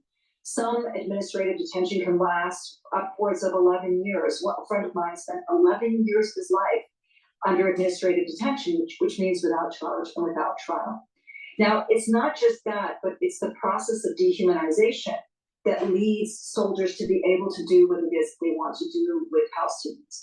And since November, I've interviewed a number of Palestinians who were kidnapped and then released, and all of them have described similar torture techniques that have been used against them. And one strand that appears throughout all of these testimonies is that they say that the torture that is being meted out by the Israelis, it's unlike torture in the way that people normally think of torture, which, by the way, is illegal either way. But normally when one thinks of torture, they think of torture in order to obtain some sort of information. In this case, there is no information that's being obtained. It's simply to exact revenge and to show superiority. And so we've seen people who have already been convicted, who are serving sentences inside Israeli prisons, who are also being tortured, again, not because there's an attempt to extract information. Once again, that's illegal, but simply because they're trying to show who it is who is boss. And so the methods that have been used are things that it's even so hard to describe, because it's some of the worst behavior of humans that I've ever heard in my life, of raping people, torturing them. You know, one young man was telling me that at one point his hands were shackled, his legs were shackled, he was put in the fetal position and blindfolded, and around him they drew a circle in chalk, and he was kept in that position for 24 hours a day for days on end. And if he moved in any way, if he spoke up in any way, if he crossed the chalk line in any way, that was a sign that he should be tortured, and he was. And when they torture Palestinians, it's a torture that is witnessed by others. The only time that the blindfold is removed is to be able to see another Palestinian being tortured. And so the testimonies that we've heard of the ways that people are being held, the conditions under which they're being held, is horrifying. And yet it's not even moving the needle inside Israel, because everything is justifiable. And because everything is justifiable, this, of course, is going. Once again, I'm going to tell you something you never heard before, all right? And you might want to sit down and listen, because it's going to scare you, all right? Sometimes you see a glimpse of what will be on the other side when someone dies, by the activities that happen here. Just a glimpse, but it'll be magnified on the other side. Now, what Israel is doing is wrong. I'm Jewish, and what she's saying that Israel is doing with these prisoners, the ones that are doing these things, they need to be held accountable, maybe even be put to death, depending on what the situation is. But and it's wrong. So I'm with her on that. But war crimes are on both sides, okay? But there's a metaphysics of this that's really important to understand. There are 12 tribes. In 2 of the tribes, it's Levi, and I don't remember the other one, but in the Bible, it talks about a daughter being taken advantage of by another group of people. I remember the name of the daughter. Doreen or something, or Dora or something like that. I don't remember. And the Levies and one of the other brothers sought retribution against this group of people that took advantage of one of the daughters of Israel. And they killed lots of people. All right. And there's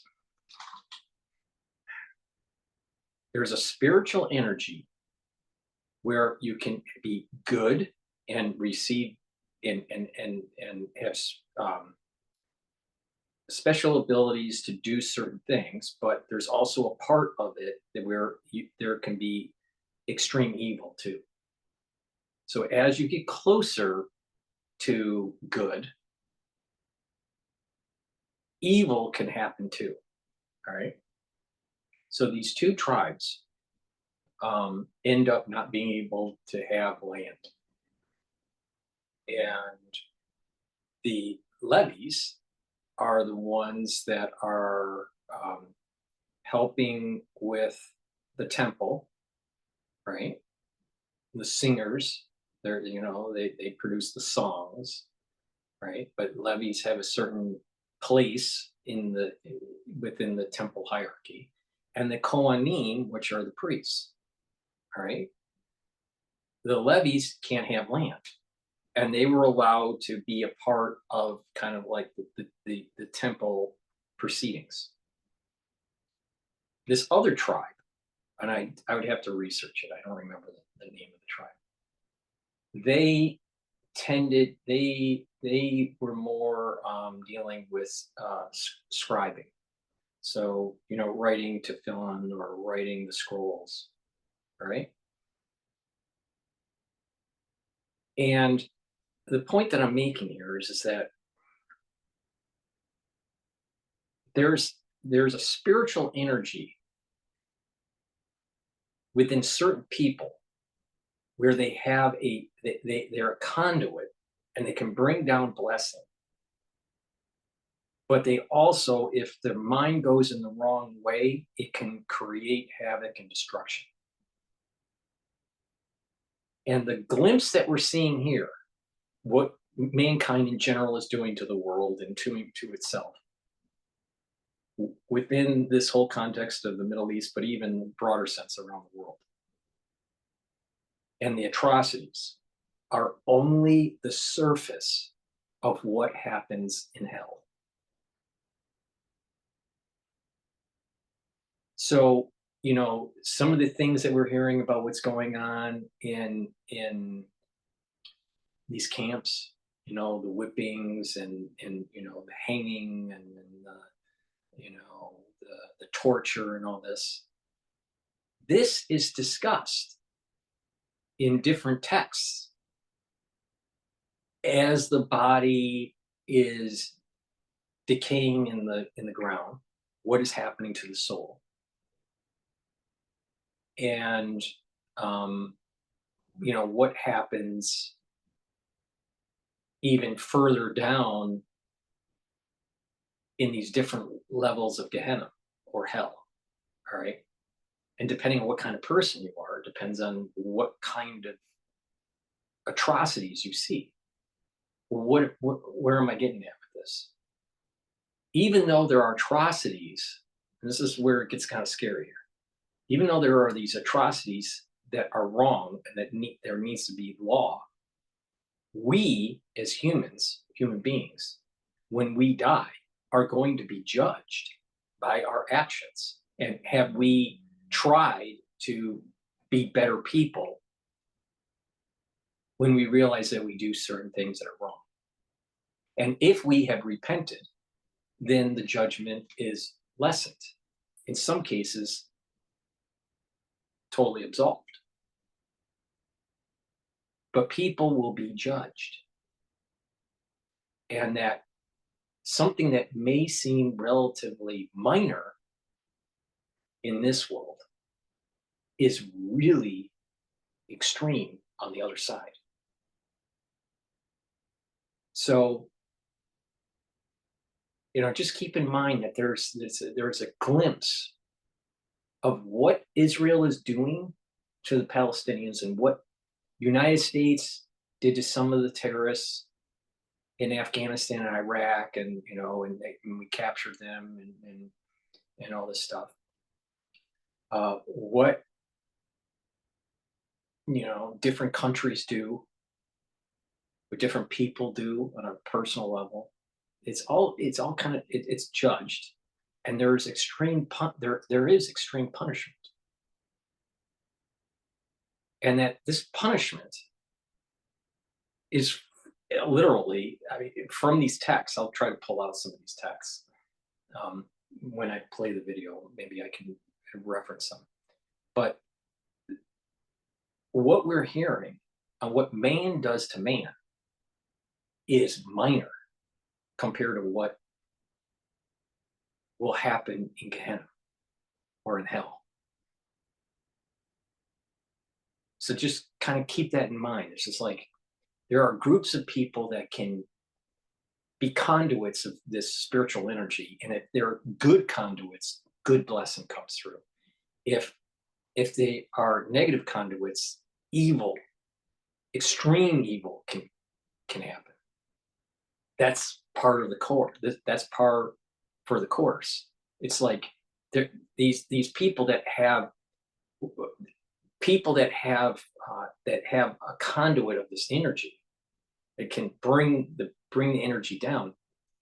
Depending on what type of person they are, depends on if that energy is of good nature or bad nature. All right. Now, there's some people that don't have that ability, and they can't bring down any energy. And maybe that's better. I don't know. But the thing is that there are people that if their heart isn't in the right spot, but they are a conduit, there can be evil that ensues. And that is what we're seeing with Israel right now. That doesn't mean that it can't self-correct. On top of it, the atrocities that we're hearing, that mankind is doing to mankind, is only the surface level of what happens in the grave and in Gehenna. Now I'd have to research it a little bit, but what I remember is that there are like 3 days. There's 3 days of kind of like of decay, and there's this metaphysically, the body, when it's buried, metaphysically it's put upright in the grave.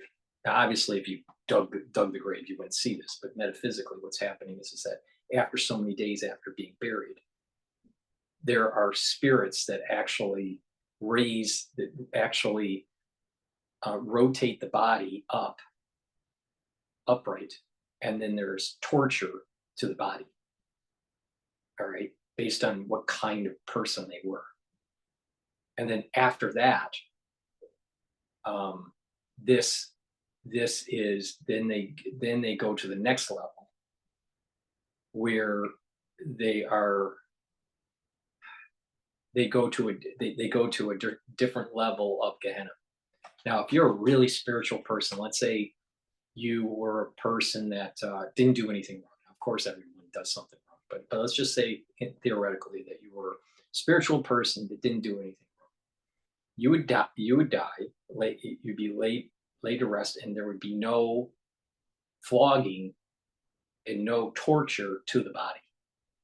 And in some cases, you can kind of hear that sometimes some people just don't decay in the ground, over so many days, or in some cases even years, right?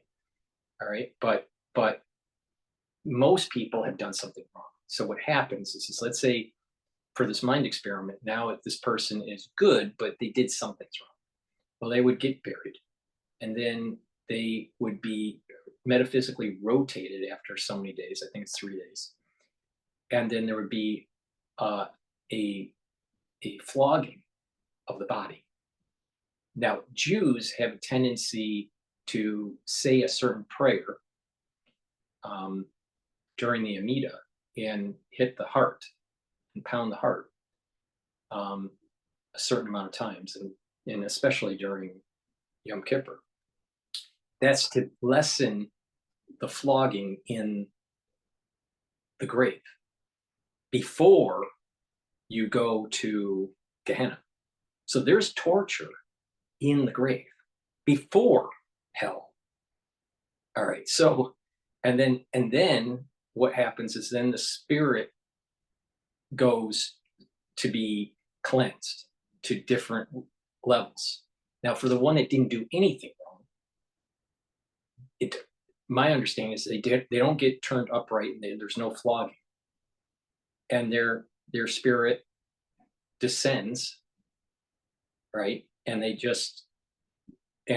go to Gan Eden, which is like heaven, right?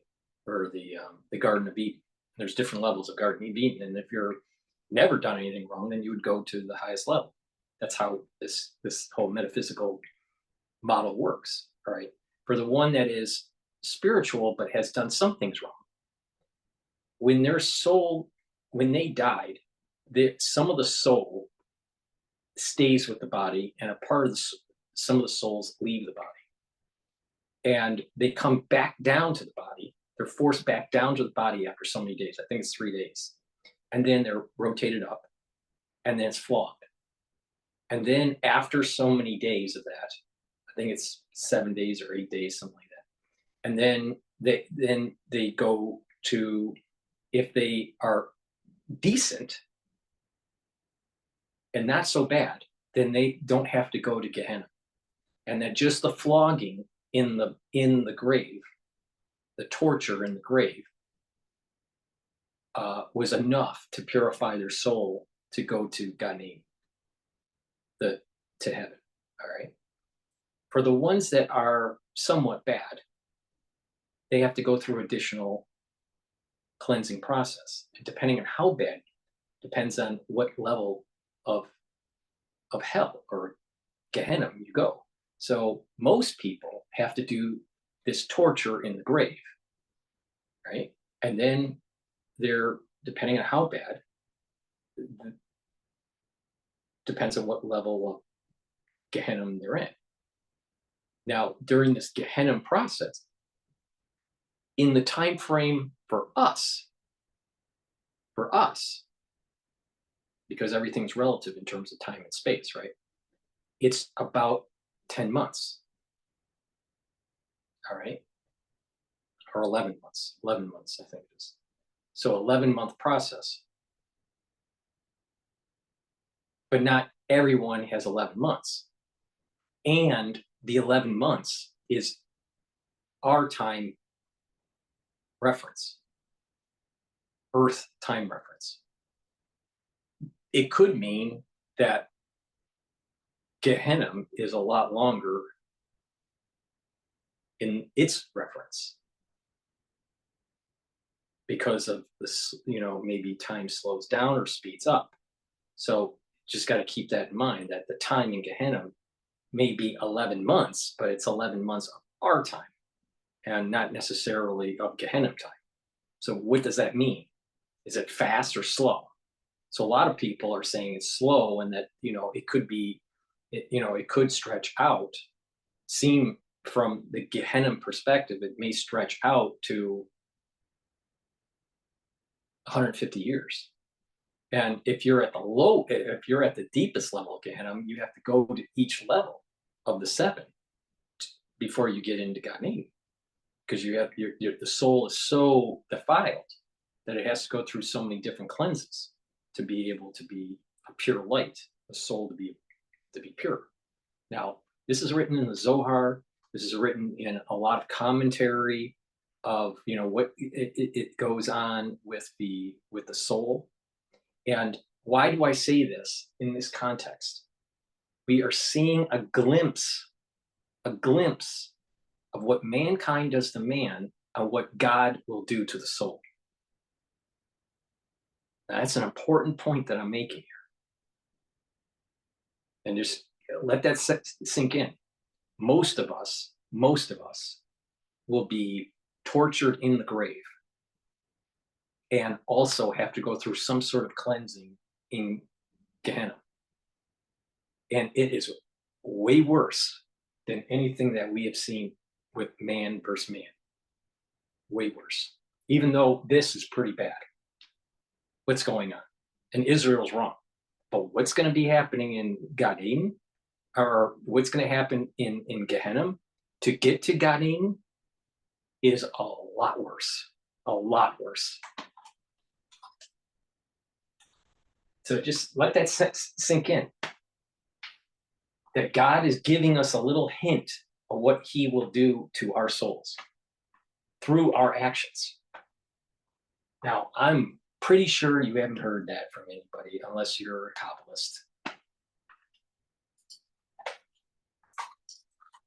Continue, and that's why you see the riots that we see. And in terms of it being broadly accepted, this kind of brutalization towards Palestinians within Israel, I'm struck by the fact that these break-ins by these activists seem to happen quite a bit. Whether it be all along the border into Gaza, wow, I don't know, somehow security just seems to fail all the time. And these activists who want to starve everybody in Gaza to death are just able to block all the aid trucks. I mean, what could the people who are manning the border do? Or whether it be the break-in into this torture camp, concentration camp, you could argue. It just seems like, oh, they're able to get in. What could we do? Can you speak to just almost like the tacit acceptance or almost appreciation that so many Israeli guards or people who are a part of the militaristic infrastructure there, their relationship with these activists who are at the front lines of expanding Israel and wanting the genocide to ramp up and continue? This is a great question, Emma, because I think people often make the mistake of somehow separating the Israeli security services, the police, the prison guards, the soldiers, the army, from ordinary Israelis or from the extreme right wing. They're one and the same. This is a state apparatus, and because it's a state apparatus, it reflects on the state. And it's made up of people who are members of the state. And so because of that, we see a synergy between the two of them. We see that if you look at the West Bank, where the Israeli settlers have been torching Palestinian homes, they've been going after Palestinians and killing them, that instead of the army stopping them, they're actually aiding them. And similarly, as you mentioned, in Gaza, as the aid trucks are supposed to be making their way into Gaza, we've seen that these same security apparatuses are allowing Israelis to set up, get this, bouncy castles in front of these spaces so that they can jump on the bouncy castles, they can eat popcorn, and so that our genocide is their entertainment. And this is allowed to happen. And third, as you put it, as you already said, when it comes to stage demand and the concentration camp or the prison camp. We need stories. We need stories to understand ourselves. We are the only creature that does this unusual thing of telling each other stories. This is just serendipitous, right? But there is synchronicity too at the same time. Iran had a hit on Rushdie, for many years because of what he wrote. And then they had someone that attacked him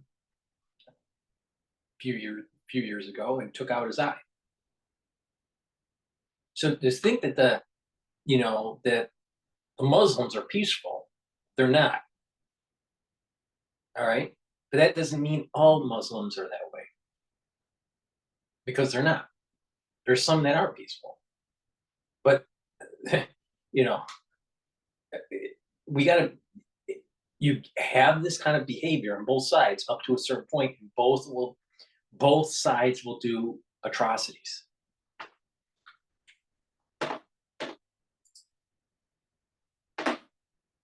And the concentration camp or the prison camp that is there, that suddenly they have no means of dealing with crowd control or to stop this riot from happening, but they seem to have those mechanisms when it's Palestinians who are peacefully protesting, who are demanding an end to the genocide and so on. And so the two are so intertwined. These are state. It's a state apparatus, and because it's a state apparatus, it's made of people who are from the state, and it's exactly reflective of Israeli society. So they're not going to go there. They're not going to poke a hole in the bouncy castle. They're not going to tell people to move on and allow the aid trucks in. They're not going to use any method to stop the riots from entering into state demand or otherwise.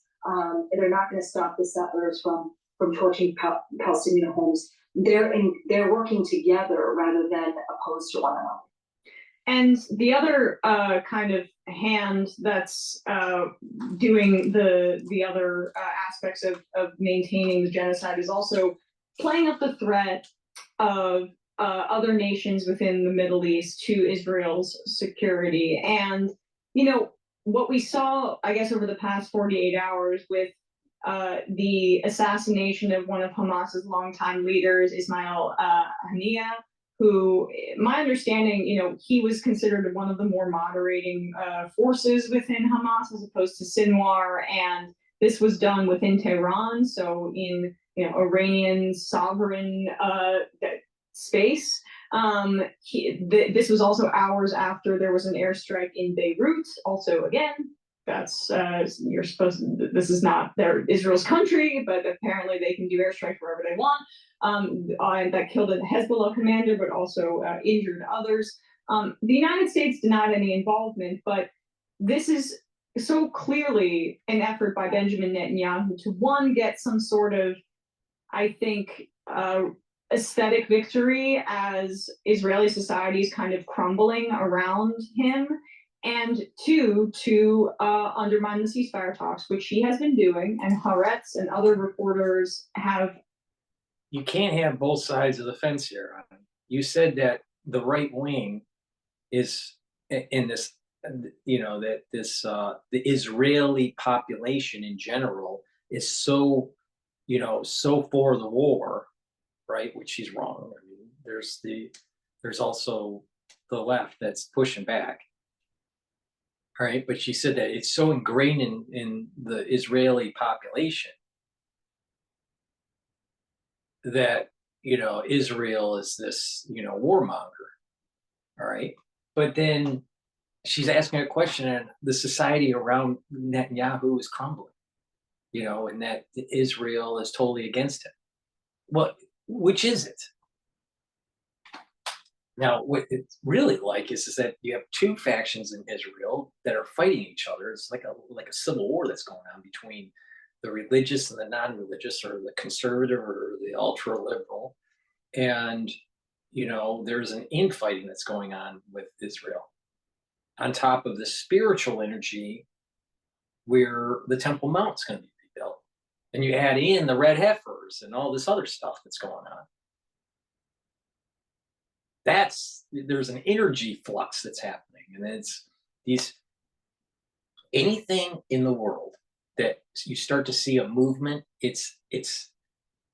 You have to, the crystalline structure of society has to be pulled apart in some way, and there's a charge force between the two, and that's where movement takes place, because it's unstable, it's chaotic.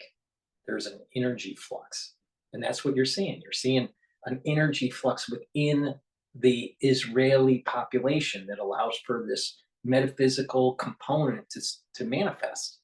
If it was completely one way, then there wouldn't be an energy flux. Some people have heard the term, to have a positive, you need a negative, right? To have darkness, you have to have light. To have evil, you have to have good, right? It's the same idea.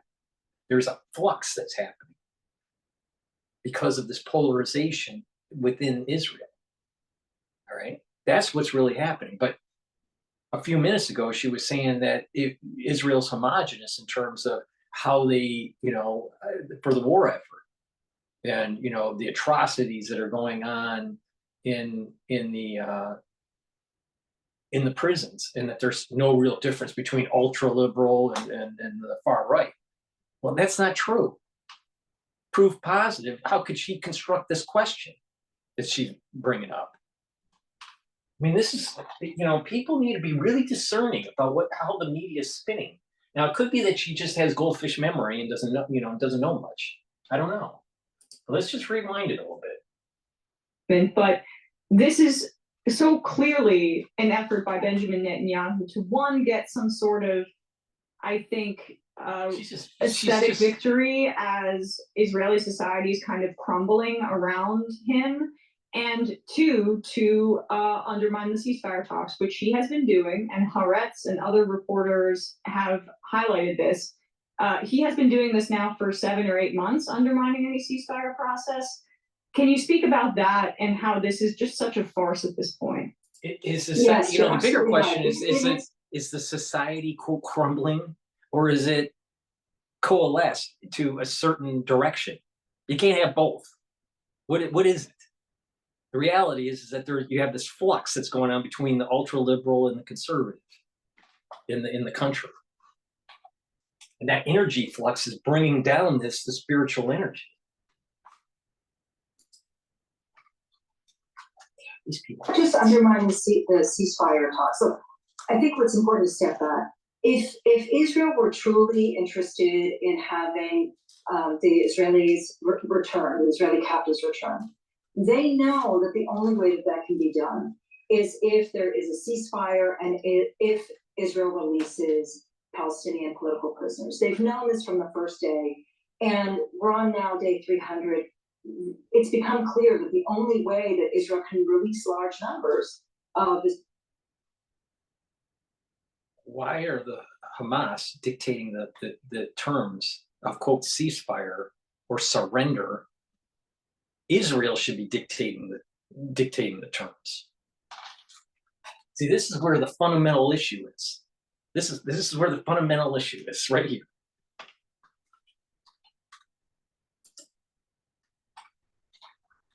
If there is a ceasefire, and that's why the ceasefire that took place in the end of November is what led to the release of a large number of Israelis.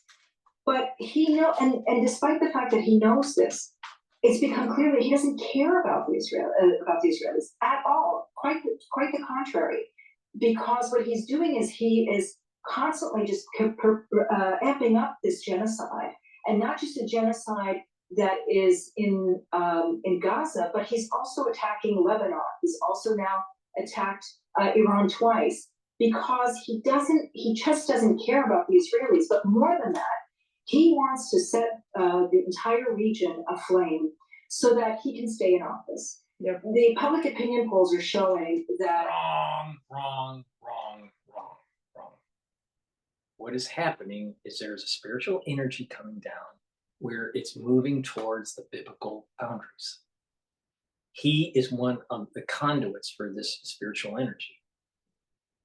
And once his purpose is up, he will be done.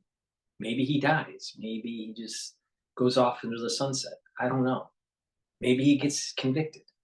But he's one of the conduits of the spiritual energy that's taking place. This is not a Netanyahu war.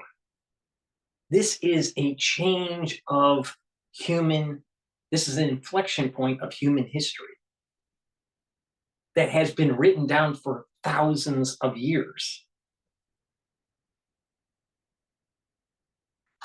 It's not about Netanyahu. It has nothing to do with Netanyahu.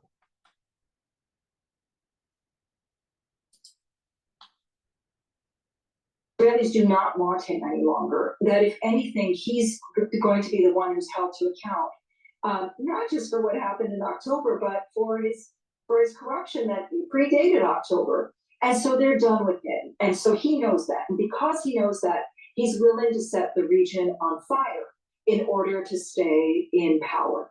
And this is the height of narcissism when it comes to being a leader, that he's willing to put everybody in jeopardy just in order to maintain his rule. He's willing to go down and commit genocide in order to maintain his rule. And it shows the weakness of the international system. If nobody can stop this monster, then what good is it that we have a system of international laws and international... She's right about that. The whole international system is a canard. It's built on sandy foundation. It doesn't work. It never has, and it never will. This whole Westphalian bullshit was trying to stabilize after the war because of nuclear weapons. Oh, but if that's the reason why we have the UN, why don't we just stop having nuclear weapons and get that Damocles off our back? No, we don't do that. No, we don't do that. We'll build these apparatuses at the UN to talk and talk and talk and talk and not get anything done. Try to have compromise, but really not. It's total waste. The UN is a total waste.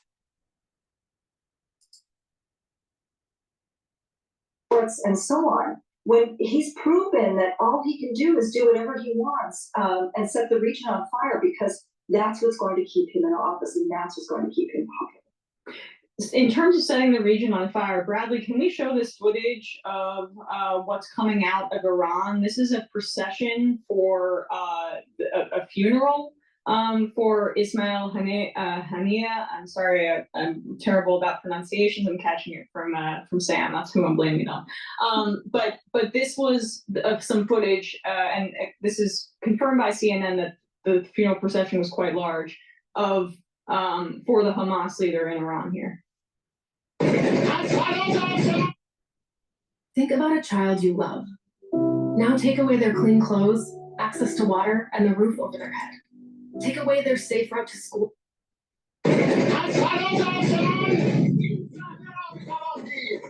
So for people listening on the podcast audience, you can see lines and lines of people down the road, at least a mile, right, in Iran. Yep. So there's more footage. The only reason I show that, I think that's good, Bradley. The reason I show this is because I think in the Western press,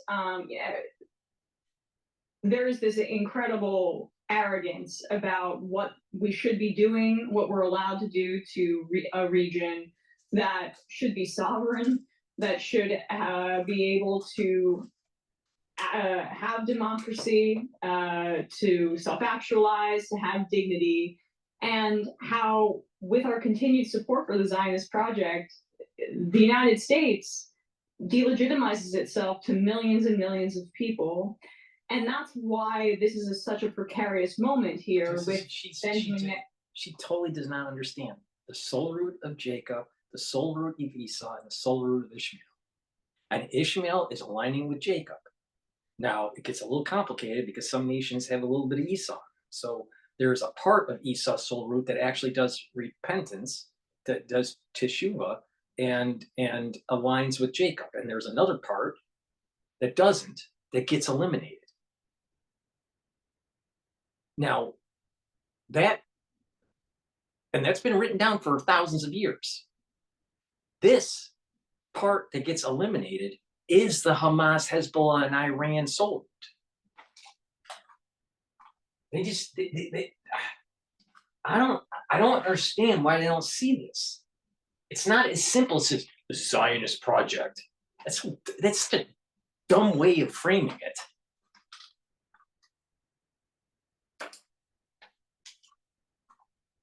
Netanyahu and his government attempting to draw the United States into a conflict with Iran. Now, I have my doubts that Iran's going to respond to this because they have showed restraint. They did not retaliate in a way that was destructive when they could have after Israel killed some of its leaders by bombing the Damascus consulate a few months ago. So I'm not sure this will spark a... Who do you think twisted their arm on that one? It was the United States government.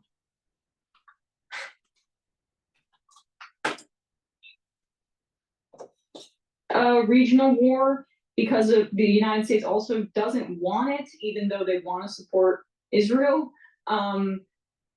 But you can see how Israel is attempting to draw the United States in, and what that does for widespread reception among millions of people about America and our role in all of this. Yeah, you asked a really important question a little earlier on, and you said you weren't sure as to whether the United States knew or didn't know about this attack on Ismail Haniyeh. And either way, it's worrisome, and either way, it doesn't matter. Right. And the reason that it's worrisome is that if they don't know what their client state is doing, that's pretty bad. And if they do know what their client state is doing, that's also pretty bad, because the idea that they would be authorizing going into another country and carry out a political assassination, again, of the person who is negotiating for the end to this attack on Gaza, is pretty worrisome.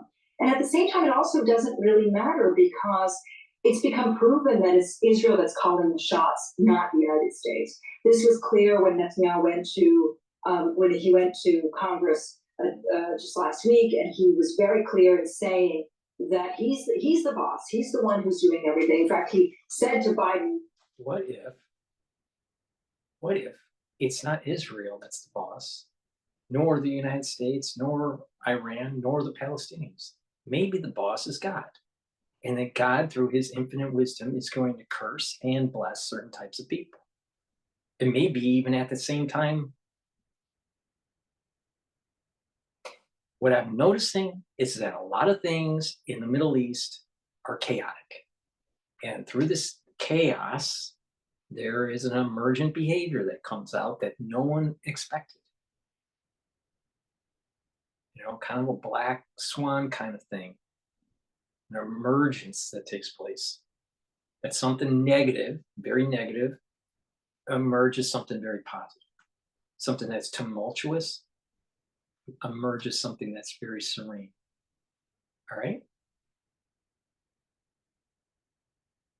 So let's stop assuming that humans really are in charge of what's going on here. Again, all sides are at fault with crimes against humanity. But everyone on the earth is also a victim of crimes against humanity too.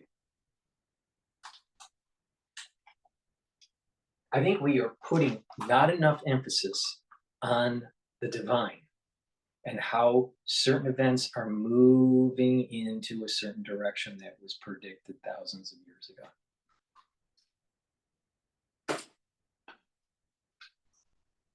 who told me not to go into Rafah, and I did it anyway. It was an animatic movie.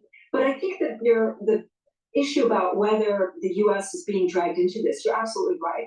Netanyahu wants this to be a regional war with the United States, not only paying for it, but getting directly involved in it, because he wants to emerge victorious. And the only way that he's going to be able to emerge victorious is if he can say that he wiped Gaza off the map, which so far he has managed to get rid of.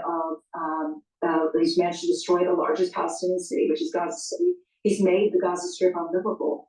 And I can just see that thousands of Palestinians are going to be leaving Gaza once that border opens, because there's no way they can have a life there. So he wants to be able to say that he did that, and he wants to be able to say that he's the person who got a peace agreement with Saudi or with any other country as well. And by pulling the United States into this, that's what he's hoping to achieve, is that there will be a larger regional instability, which will then force the United States to get involved. This is exactly what he wants. And The metaphysics on this is that the Esau component of the soul root of the United States, which it has two components. It has a Jacob soul root and an Esau soul root. The Esau soul root is going to be bifurcated. And that part of that bifurcation is the part of the teshuvah, the repentance that will allow for this messianic age to come through. Now, she's seeing this as just some sort of military alignment with, against Iran. It's way bigger than that. It's way bigger. You got to put it in the context of what was written down a long time ago. Long time ago. All right, before I go back to the video, please go to my store, the-studio-reykjavik.com, and help support my work. I give you a very unique perspective, all right? And I'm trying to prepare you for these world events that may, cause disruption in your health and in your finances, and you just follow my lead, and don't get caught up in these kind of biased things. There's a metaphysical thing going on here that is a lot different than anything that we've seen before. This moment in time is a pivotal moment of an inflection point in human history. Please go to my store, the-studio-reykjavik.com, and get the probiotic. I have two different types of probiotics. I have the veggie cap version and then also the powdered version. So please go to the store, take the probiotic. There's a scooper in here, and you just mix it with your food, and this is just the veggie caps. So it's important to have a probiotic because with a good gut biome, you'll have good metabolism, good energy absorption, and better communication between your gut and your liver and your gut and your brain. In addition, when you have a good gut biome, you're going to reduce that inflammatory response in your gut. And by reducing that inflammatory response in your gut, you are going to have better stools, you're going to have less inflammation, and your immune system will be boosted up. So it's really important to take a good probiotic every day. You'll also notice that you'll have better mental clarity, and your skin will be better. A lot of people don't realize that you can see manifestations of age and of disease in different areas of your body because of a bad gut biome. So you want to improve your gut biome. It's really important. It's part of an anti-aging protocol. Go to the store and get the omega-3. This helps to bring down LDL, raises your HDL levels. That's important for cardiovascular health, really important. Ashwagandha root helps to control blood glucose levels and brings down inflammation in the vascular system. And you take it with the turmeric, and this is a strong antioxidant and also brings down pro-inflammatory cytokines. Why is that important? By bringing down inflammation, chronic inflammation, you're going to be boosting up your immune system. So take this. This is very important to just be healthier, but you'll notice that you're aging slower because you're bringing down that chronic inflammation. You're controlling your blood glucose levels. Really important, especially when you don't know when the United States is going to destroy Iran. You may not be able to get to sleep at night. So please go to my store, the-studio-reykjavik.com, and get the Good Night Formula. This has tryptophan and melatonin in it. It's important to get a good restful sleep regularly. Why? Because during sleep, you're detoxifying your body. It has been found that people that have chronic sleep deprivation increases the chances of memory loss, neurodegeneration, and dementia. So you don't want that. What you want is a good night's sleep. So go to my store, the-studio-reykjavik.com, and get the Good Night Formula. Lignans, really important to boost up your immune system. That's a common theme for anti-aging, for longevity, for vitality, and especially in the aftershock of 2020. There is an increased prevalences of cancer. All right, now. It's important to have a good immune system. And by having a good immune system, you increase your chances of fighting these types of things. So please go to the store and get the lignans. It's a powder. You mix it with your food or with water. It also helps to improve your hormonal health for males and females. Why is that important? Because of our environment, we have endocrine disruption, either in our water or our food or our air quality. So a lot of people are starting to have endocrine disruption. So you have to do cleanses, you have to get rid of some of these toxins, and you have to take supplements that will help improve your endocrine health.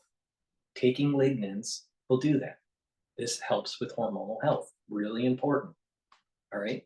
Ask the question, why are you starting to see so much gender dysphoria? Why are you seeing the actual facial and body characteristics of people changing that seem androgynous? It's because of the food supply and the water supply. So you need to improve that by staying away from processed foods, staying away from fast foods, staying away from heavy sugary foods, filter your water, eat organic or, just better quality produce. Get, vegetables in your diet and meats in your diet. Balance, do calorie restriction, do, proper diet, exercise, and balance. Train your mind. And when you do all these things, your endocrine system is going to be boosted up.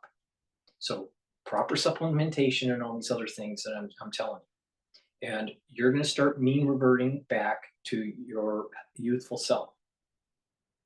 But our environment is affecting our endocrine system. You need to cut it off at the pass. Stop with the ingestion of these waters and of these processed foods and these GMOs. That way you can let the body heal, and through proper supplementation and all these other things that I'm telling you, the body will heal. This gender dysphoria and androgynous stuff wasn't around as prevalent in the 60s or the 70s or the 80s. This is a modern phenomenon because of our water and our food supply. And get the vitamin B complex. This is really important for cellular metabolism. The first B vitamins are really important just for the mitochondria alone. B1 through B5 help with the mitochondria, and that will help to improve the ATP. When you have more ATP, you'll have more energy. When you have more energy, you'll have better cellular processes and better tissue. When your tissues are healthier, you're going to age slower. Part of aging is because of a decline in cellular efficiency. So please go to the store and get the B complex. It's the-studio-reykjavik.com. Link is in the description of this video. Back to the news. It's surprising that this administration continues to place right into his hands rather than telling him to stop. Surprising, yeah. So now, I would love your assessment of this. I think people think I only get one childhood. Social media is trying to take over my life. It's time to take it back. I think people think it's impolite. I don't really care about being impolite to Joe Biden because he's presided over a genocide, but I think people think it's impolite to ask this question. Has he been entirely manipulated by Benjamin Netanyahu because his brain is not seemingly working anymore and he doesn't know when It's Netanyahu such a dumb question. It's not, Biden, it doesn't matter if he's being manipulated or not. He's not making the decisions. The deep state and the puppet masters are the ones that are making the decisions. That's who. It's not the president of the United States at this juncture.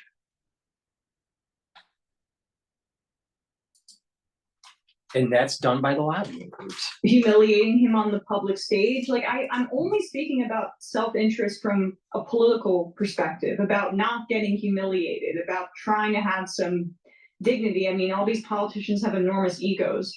But as somebody who's been an advocate for Palestinians, you're Palestinian Canadian, and of course have been immersed in this for so long. Like, what do you see here with the Biden-Netanyahu relationship that makes this so uniquely destructive and that Netanyahu has clearly taken advantage of? Look, I think the big thing is that Biden has always said that he himself is a Zionist. And if you look at his record of voting, he's always been on the wrong side of history, incidentally. But particularly on this issue, Biden, in his early days in Congress, right, as a senator, didn't like blacks. He didn't like Jews. He flip-flops. And with his mind gone, the puppet masters are running the show.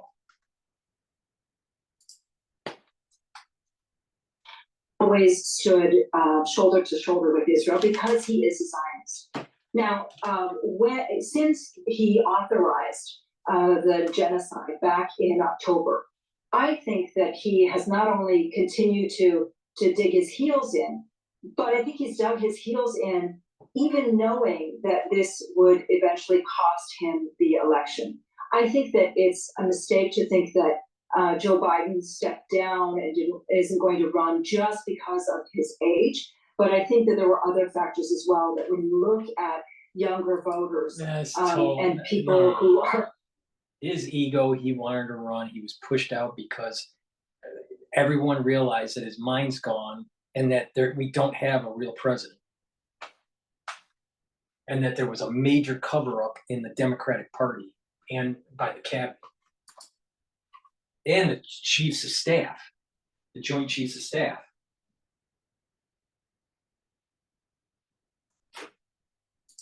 That was the reason. Conscience. They're saying we're not going to vote for Joe Biden because he is Genocide Joe, because he's been the person who has presided over this genocide. Has he also been played by Netanyahu? Yes, I think he has. And Netanyahu is somebody who has made it clear that he wants to see a Trump presidency, that he likes President Trump, which is why he went to Mar-a-Lago. And so for him, he liked having Republicans in office because it allows him to push his agenda even further. So he's trying to push this as far as possible until the next election, hoping that it will be a Trump win, so that he can then continue the next phase of his plan, which is not only the ethnic cleansing genocide in Gaza, but turning his sights to the West Bank as well. And we've already seen this. We've already seen him start in on the West Bank with more than 500 Palestinians killed just since October.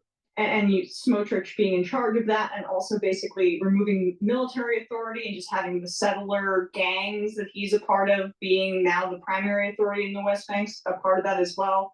But yeah, I mean, it is just astounding to me, I guess, from a real... Like I said, West Bank is going Israel. It's not going to go Palestine. Please go to my store, the-studio-reykjavik.com, and get the honey and lemon drops. This is in a 100 count. This is really important during the allergy seasons and during the cold season that's coming up.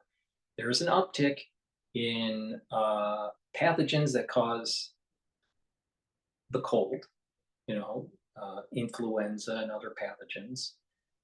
So it's really important to stock up and make sure that you have drops and lozenges so you can mitigate that irritation in your throat during the cold season. Because the moment that you start feeling that irritation, you wanna take lozenges and drops. They'll neutralize the pathogens and protect that mucosal barrier. And by doing that, you're reducing the chances of further continuation, further problems during the cold season. I have it also in elderberry zinc. This is in a 21 count. And I have blueberry in a 100 count for the drops. So please go to my store, the-studio-reykjavik.com, and get a couple bags for your household. This cold season is going to get worse. All right. So you got to pay attention. All right.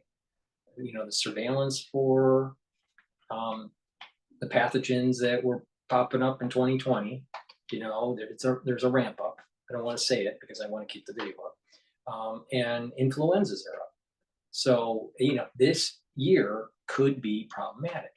We won't know for sure until October, November, December, but the trajectory is that it's going to be problematic. So boost up your immune system, take the supplements, and get the lozenges and drops for your household so you're ready. They're not that expensive. Get a couple bags for your household. And the key is to use them right when you get that irritation in your throat. In addition, I have partnered up with Rainbow Herbals, and we've created these deodorant bars in peppermint, lavender, and tea tree, and in citrus. These bars are made from essential oils from the Himalayas. It's very high quality deodorant bars. It's for males and females. It has no aluminum in it, no baking soda in it. It's all natural. And with this, it also helps to slowly detoxify your body. So it's a dual purpose. So get a couple bars for your household. It's for males and females. It's a very high quality deodorant. In addition, we have created a utility bar called the Even Better Bar for your skin. You apply it on your skin, every day or every other day. And you'll notice that your skin is softer, smoother, and shinier, right? In addition, if you have a cut, an abrasion, a minor burn, rub it on there and it'll heal quicker. If you have a bug bite, rub it on the bug bite and the itching will go away. If you have a muscle pain, rub it on the muscle area. And in 30 seconds to 60 seconds, the pain is mitigated or completely alleviated. This is a high quality bar. It's made from essential oils from the Himalayas also. And so please go to the store, get this for your household. It also helps with eczema and psoriasis. So, just apply it there. It's a great utility bar for just everyday skin health or, for, wound care. So please go to the store and get the Even Better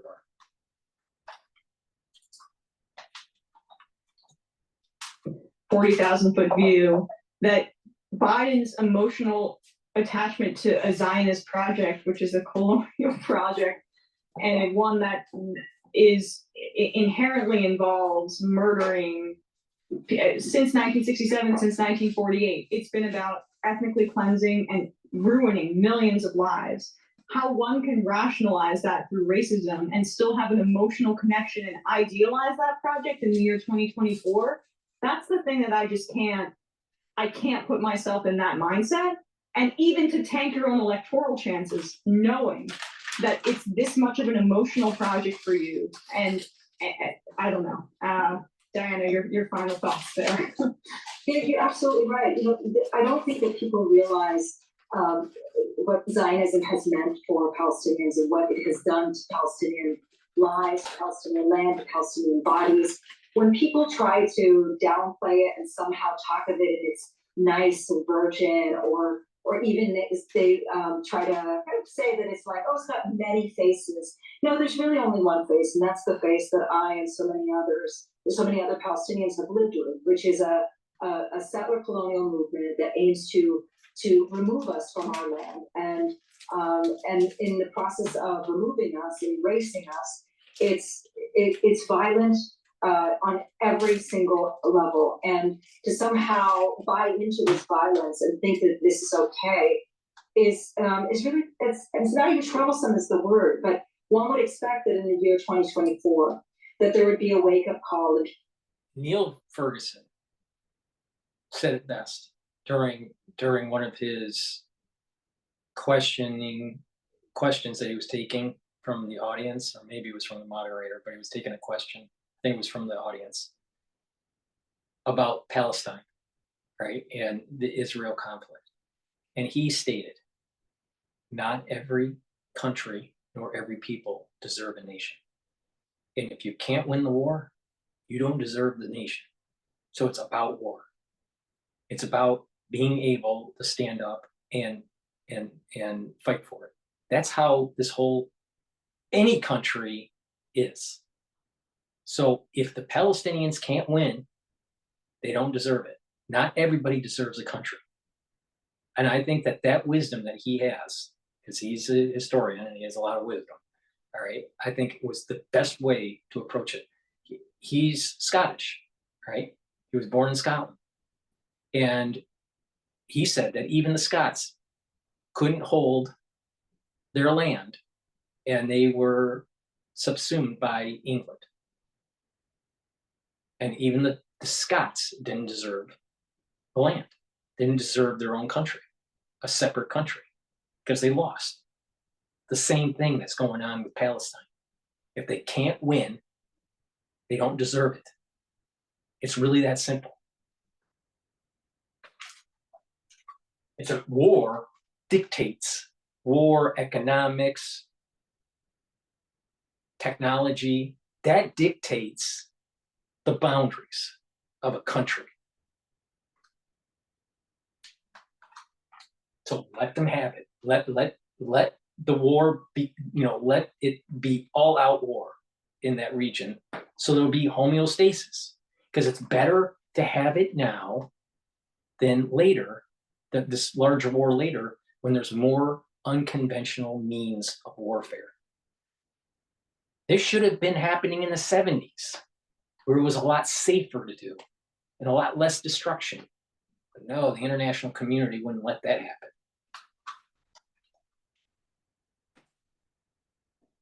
There is no nation in the world that didn't justify its existence because it could hold its land because of military prowess.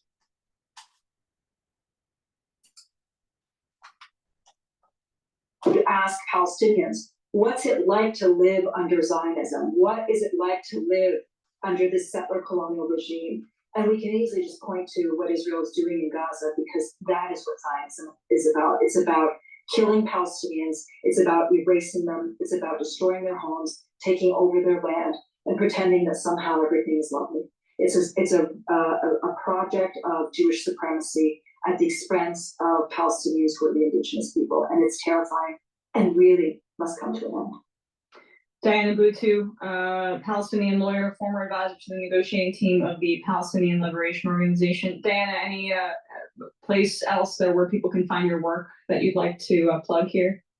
Yeah, I'm on Twitter or X at Diana Boutou, also on Instagram, and I have a podcast that's called This is Palestine, where you can hear a lot about the stories that are not being covered in the mainstream corporate media. Thanks so much for your time today. I really appreciate it. Thank you. Hey, folks, don't forget to hit. Most of the mainstream corporate media is on the Palestinian side. And I have lots of videos to prove it. There's few that are on the Israeli side. Please go to my store, the-studio-reykjavik.com, and get the C60 avocado. You can also get it in extra virgin olive oil or even coconut oil, MCT coconut oil. I have it in a 2 ounce, a 4 ounce, and an 8 ounce configuration. You take a teaspoon of it a day, and what this does is it'll soak up free radicals, right, in your cell. And by soaking up those free radicals, your cells will have less stress and they'll perform better, and your mitochondria will be healthier. And so there's going to be more ATP, so you have more energy. And that's going to help to boost up a lot of other things that tissue does. It'll help the immune system. You'll be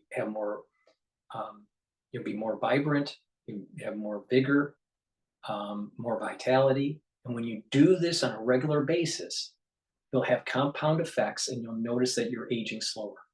When we get older, we start building up more free radicals. If you soak up those free radicals, you're doing less cellular damage, so you're aging less. This is part of the reason why, if you notice people that are in their geriatric years, they're aging faster. And it's because they're building up free radicals quicker. Well, if you soak up those free radicals, you're not aging as fast, and your body has a chance to heal. See, when we're younger, we can heal faster than we're aging. But once you get to about age 30, your cells are aging faster than it can be rejuvenated. And then over time, slowly, depending on your lifestyle, but over time, it builds up and you're aging faster and faster and faster. But if you start soaking up those free radicals and do other things, like I've been telling you, with all the products that I've been plugging today, if you take them and you do this every day, you're soaking up those free radicals and you're improving the cellular processes, you're improving your gut biome, you're bringing down that inflammation, and you are reversing the effects of the natural aging process. And when you do that, there's a compound effect, and you're aging slower, and you see the effects in year 1, year 5, year 10, year 20. You start feeling it. You start feeling that you have the energy almost right away, like within 3 days. But you really see the slowing down of the aging process when you take advantage of the compound effect. So take my advice, take a teaspoon of this a day. It does wonders, and it's synergistic with the stacking that I keep on telling everybody to do. So please go to the store, the-studio-reykjavik.com, get the avocado, the extra virgin olive oil, or the coconut oil version of C60 to help. C60 is a buckyball molecule that is lipid soluble. That's why it's in an oil, and it'll soak up those free radicals. And by soaking up those free radicals, you're improving your tissues. You're bringing down the cellular stress. Really super important. It's a major pillar for the anti-aging protocol. So please go to the store, the-studio-reykjavik.com, and improve your health. Thank you for listening. I know that some people that are going to be listening to this may not agree with me. That's okay. All right. But I think there is a metaphysical battle that's going on. And that we really aren't in charge of this. But there are things that the IDF has done in these prison camps that's wrong, and they need to be held accountable. So Israel, in terms of mistreating prisoners, it's wrong, and the ones that have been doing these acts of war crimes, they need to be held accountable. Israel is at fault on this, at least some of the soldiers. How far up the chain, I don't know. We don't have the evidence. But this is also happening on the other side. Hamas is also doing war crimes. So let's just keep that in mind. Thank you for listening, and hopefully mankind can find a way for lasting peace, because peace is better than war. So thank you for listening, and have a nice day.